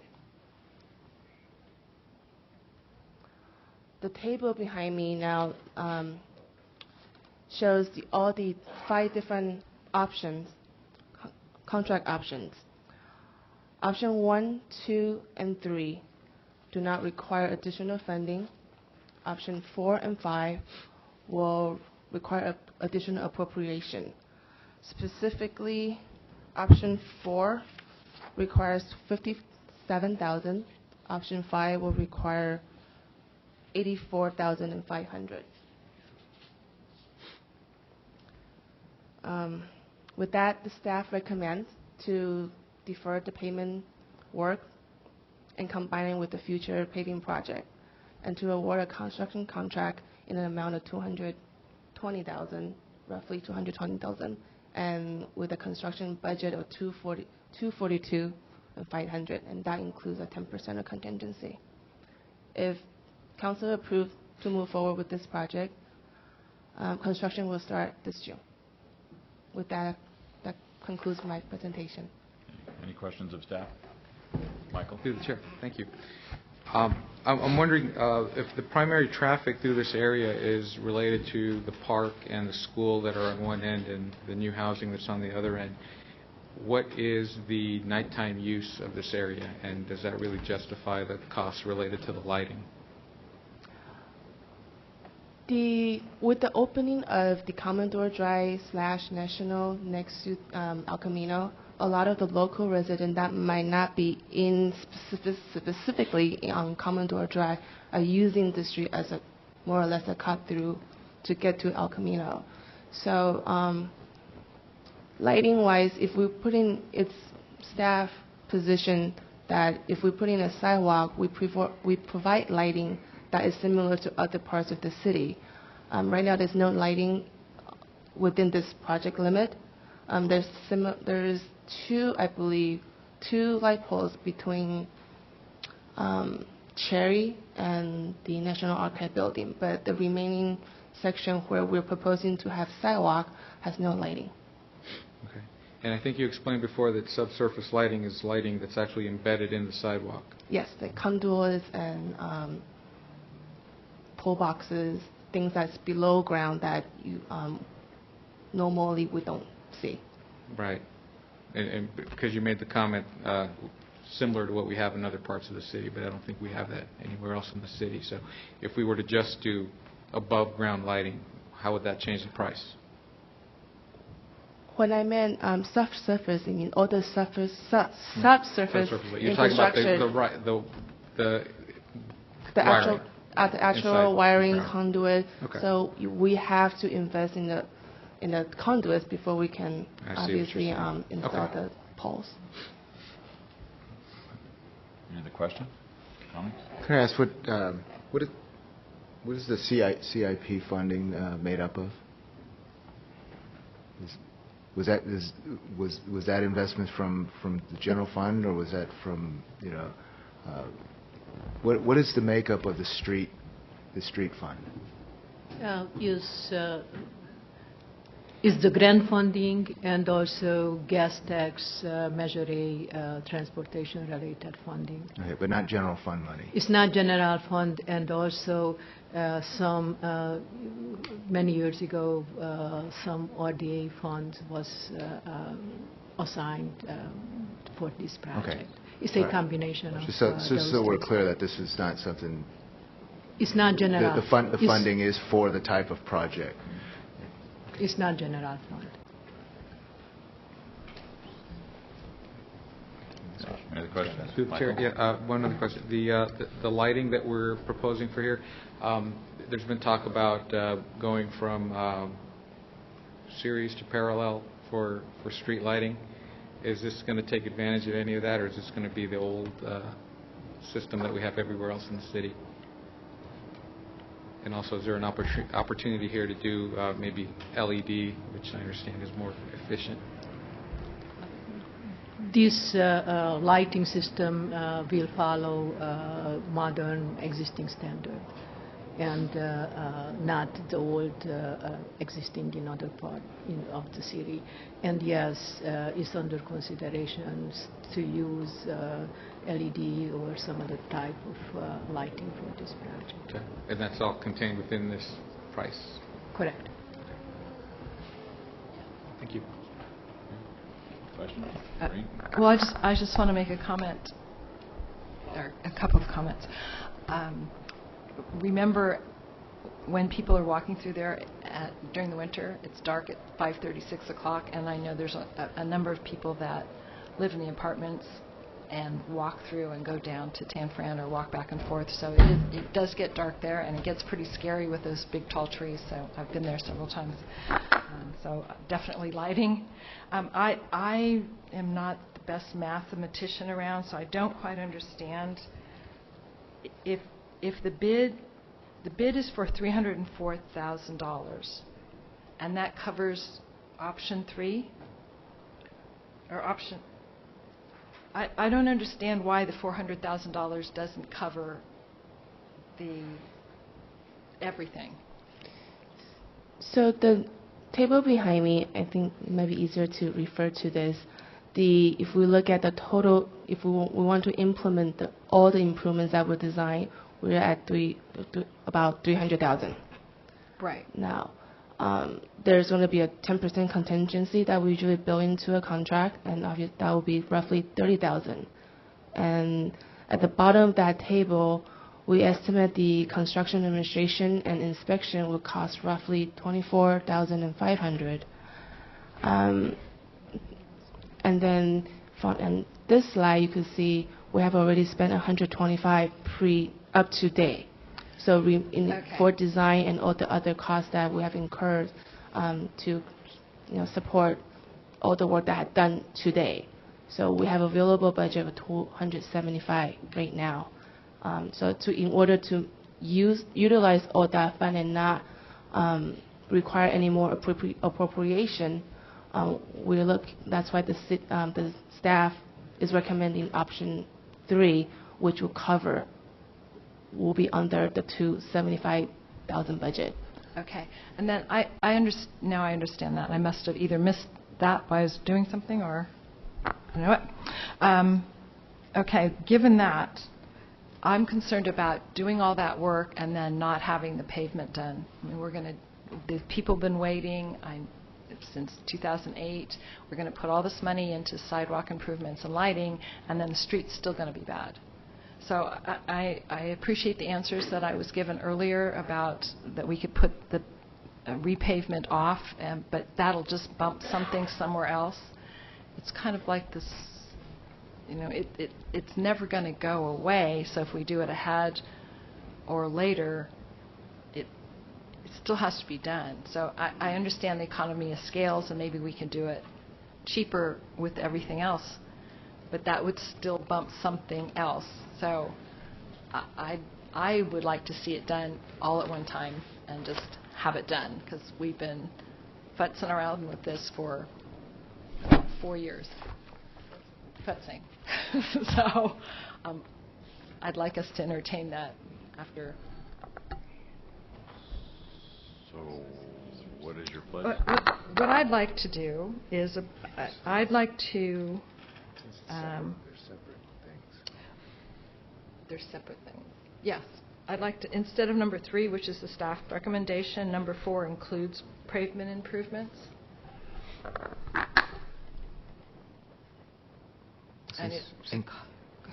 Since you haven't introduced anything. I think you need to use number 5 for all improvements. Number 4 does not include the above surface lighting. It's just placing the conduits under the pavement. Oh, I see. Okay, you're right. So I would like to do number 5. And how do we pay for it? Well, we have to do the pavement sometime. And the suggestion was that we do it for street, we take it into street rehabilitation at a later date.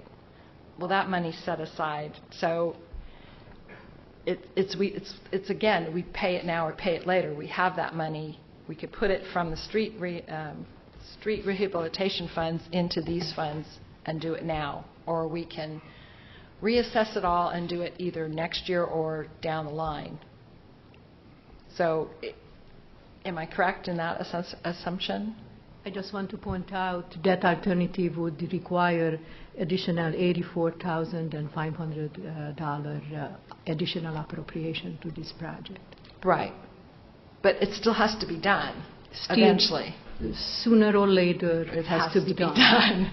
Depends on the time, either as part of this year paving projects, or next year or the following year, depend on the priority, how that will come up in the priority among those projects at that time. Okay. Well, that's. I'll wait till people finish. Can I ask a question? Spacetto Engineering doesn't do street paving, do they? They do. They do? Mm-hmm. Okay, so would you have to rebid, or does the bid include all the street paving? The bid included the paving also. They proposed a bid total price including the pavement. Oh, so that's their bid, the 304. That doesn't include a contingency. So when you're saying you're saying 80 include 84 would include the contingency and any additional costs related to the project. The additional appropriation of 84,000 would include administrative cost, all of the alternative plus the 10% contingency for the project. That's not what I see in the staff report. On page 130 of the staff report, I see it. I see a construction contract plus contingency of all identified improvements of $335,000. And then I see a total construction budget of $359,500. That's the relevant number, 359,105, and that represents, as the director indicated, an $84,000 increase over the current available funds of 275. 275 plus 84 would cover that. Maybe it's very confusing. It's confusing because of what's up on the screen. Right, and the term used is a distinction between construction budget and construction award, which includes only just the construction cost plus the 10% contingency. Right. Well, I mean, this project is old and it needs to be done, and I can appreciate what Councilwoman O'Connell is saying, but the question was asked on the other side of the dais, how we're going to pay for it. I think we should move forward with at least number 3, and then I think due diligence, consider, how we would take care of the paving. I think we can probably bid out just the paving and probably get a more competitive price. It's hard to say, would be incorporated in the yearly paving project. Okay, I'm not getting any help as far as how we pay for this, so, I mean... Can be used, funds are available for gas tax or Measure A, and is funding available for in our CIP project for paving, which basically is funded through Measure A and gas tax money. It's a fund balance in that CIP project, and that is your desire, then that from that other capital improvement project can be funded this additional $84,500. So I guess the $84,000 question is, why is staff reluctant to recommend number 5? Staff recommended a project that would stay within the budgeted amount. We brought you options because we wanted to make sure that you understood all of the available information. But it is our going forward instructions and understanding that it is the council's interest to maintain budget wherever possible. Yeah. We believed that this was a possibility. It's certainly your decision to increase the project budget in order to accomplish it all at this time, if that's council's pleasure. The project was to add sidewalk and lighting. I don't recall a description. I might have missed a description on the condition of the street paving. Unless we say that it really needs it and it could get worse through construction, then I'd be in favor of moving, with number 5. What is the PCI of the project? Is 69? Number 5. The average right now, we got new information from the geotechnical engineer that they're quarrying. The weighted average is about 56, and this is compared to 69 from the 2009 payment management plan update that we've done. The condition of the payment is very poor, and after the construction will be even more damaged, no question about it. Yeah. So it's a high priority, but if we do it now, it's okay. Through the chair, and I apologize for speaking out of turn just previously here. If this is a 56, how many other streets do we have that are at that level or lower that would be higher on the priority?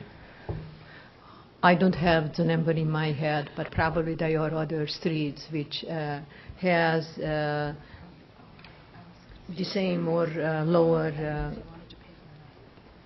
The average is 60 citywide. Mm-hmm. Then you can, if the city average is 60, then it has to be many other streets with 59 or below in the city. Okay. So while I agree that it'll probably be somewhere in the priority, there are a number of other streets that will be, again, bumped. And I know there's a few streets down in the avenues that have been waiting for a while.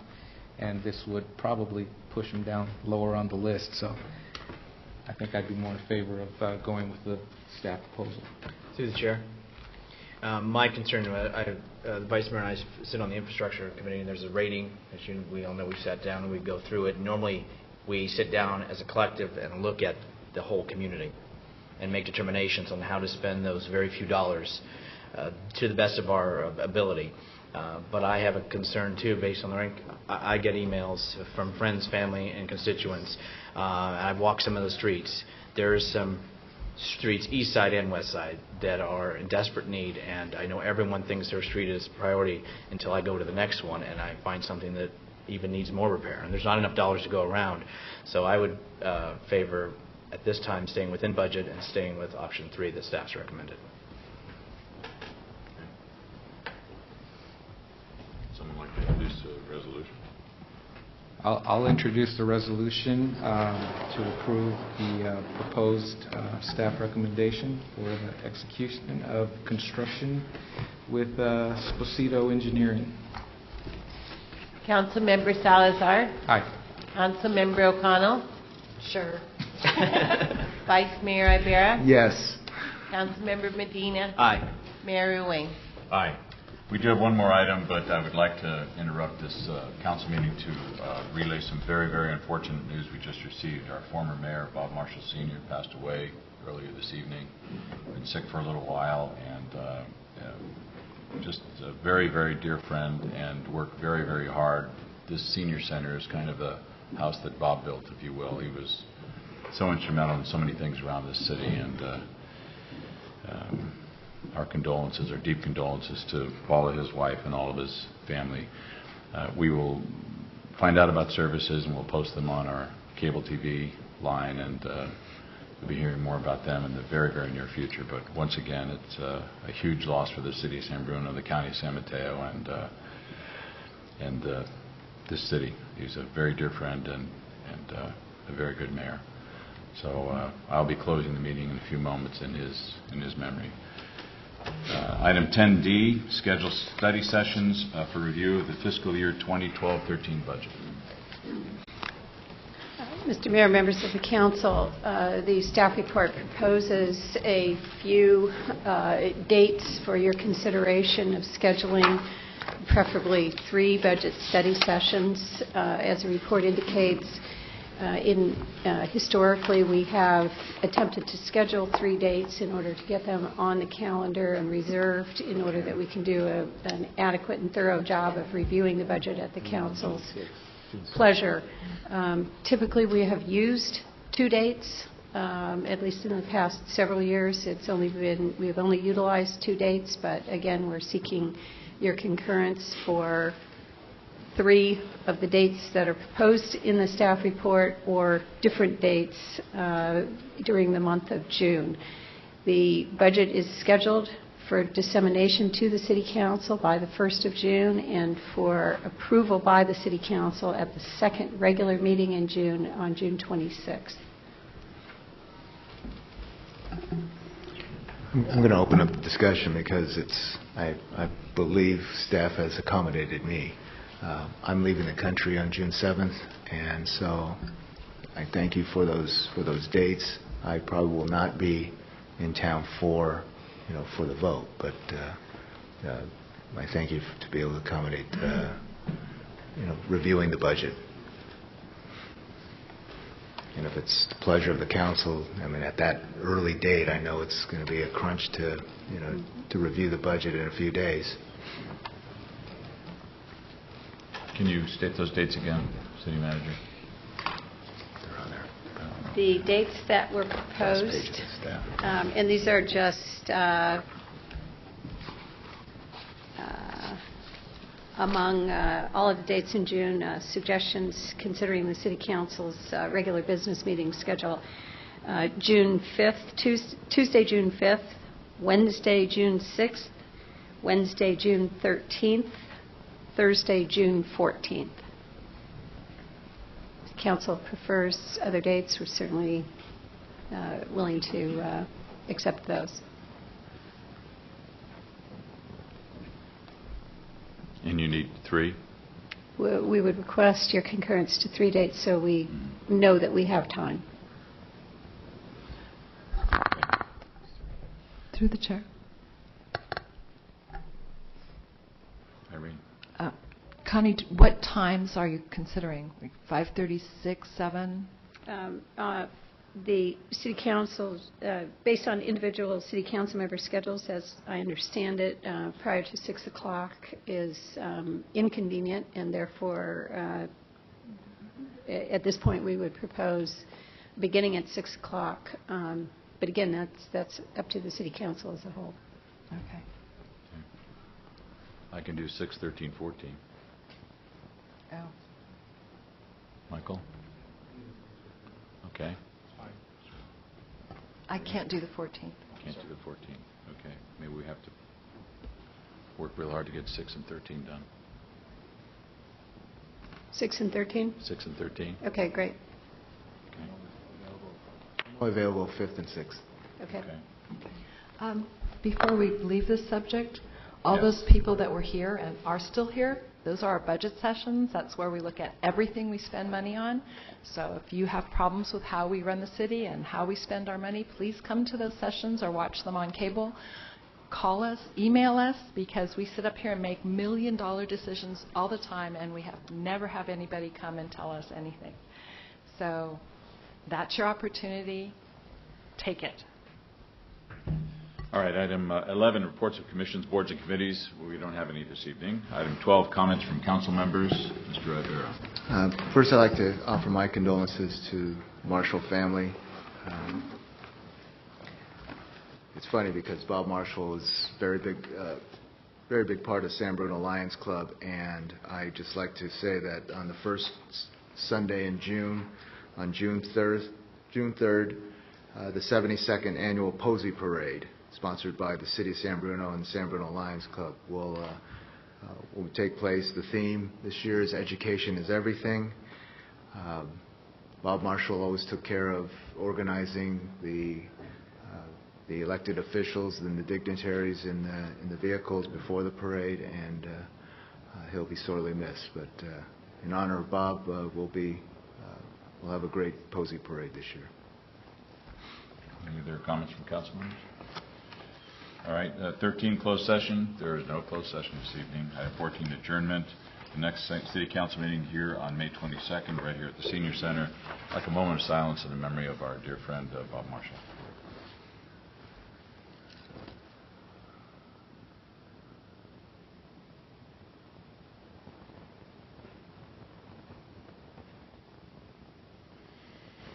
Thank you. And one more item, real quick. We will be having a welcome back to the neighborhood celebration, 6:30 p.m., May 14, 2012. It's going to be held up at the Crestmore area near Glenview. And let me see if we have exactly Glenview and Fairmont Drive. And it's just going to be a get-together to celebrate some of the people that have moved back in. So that'll be 6:30 next Monday evening. Thank you. Meeting adjourned.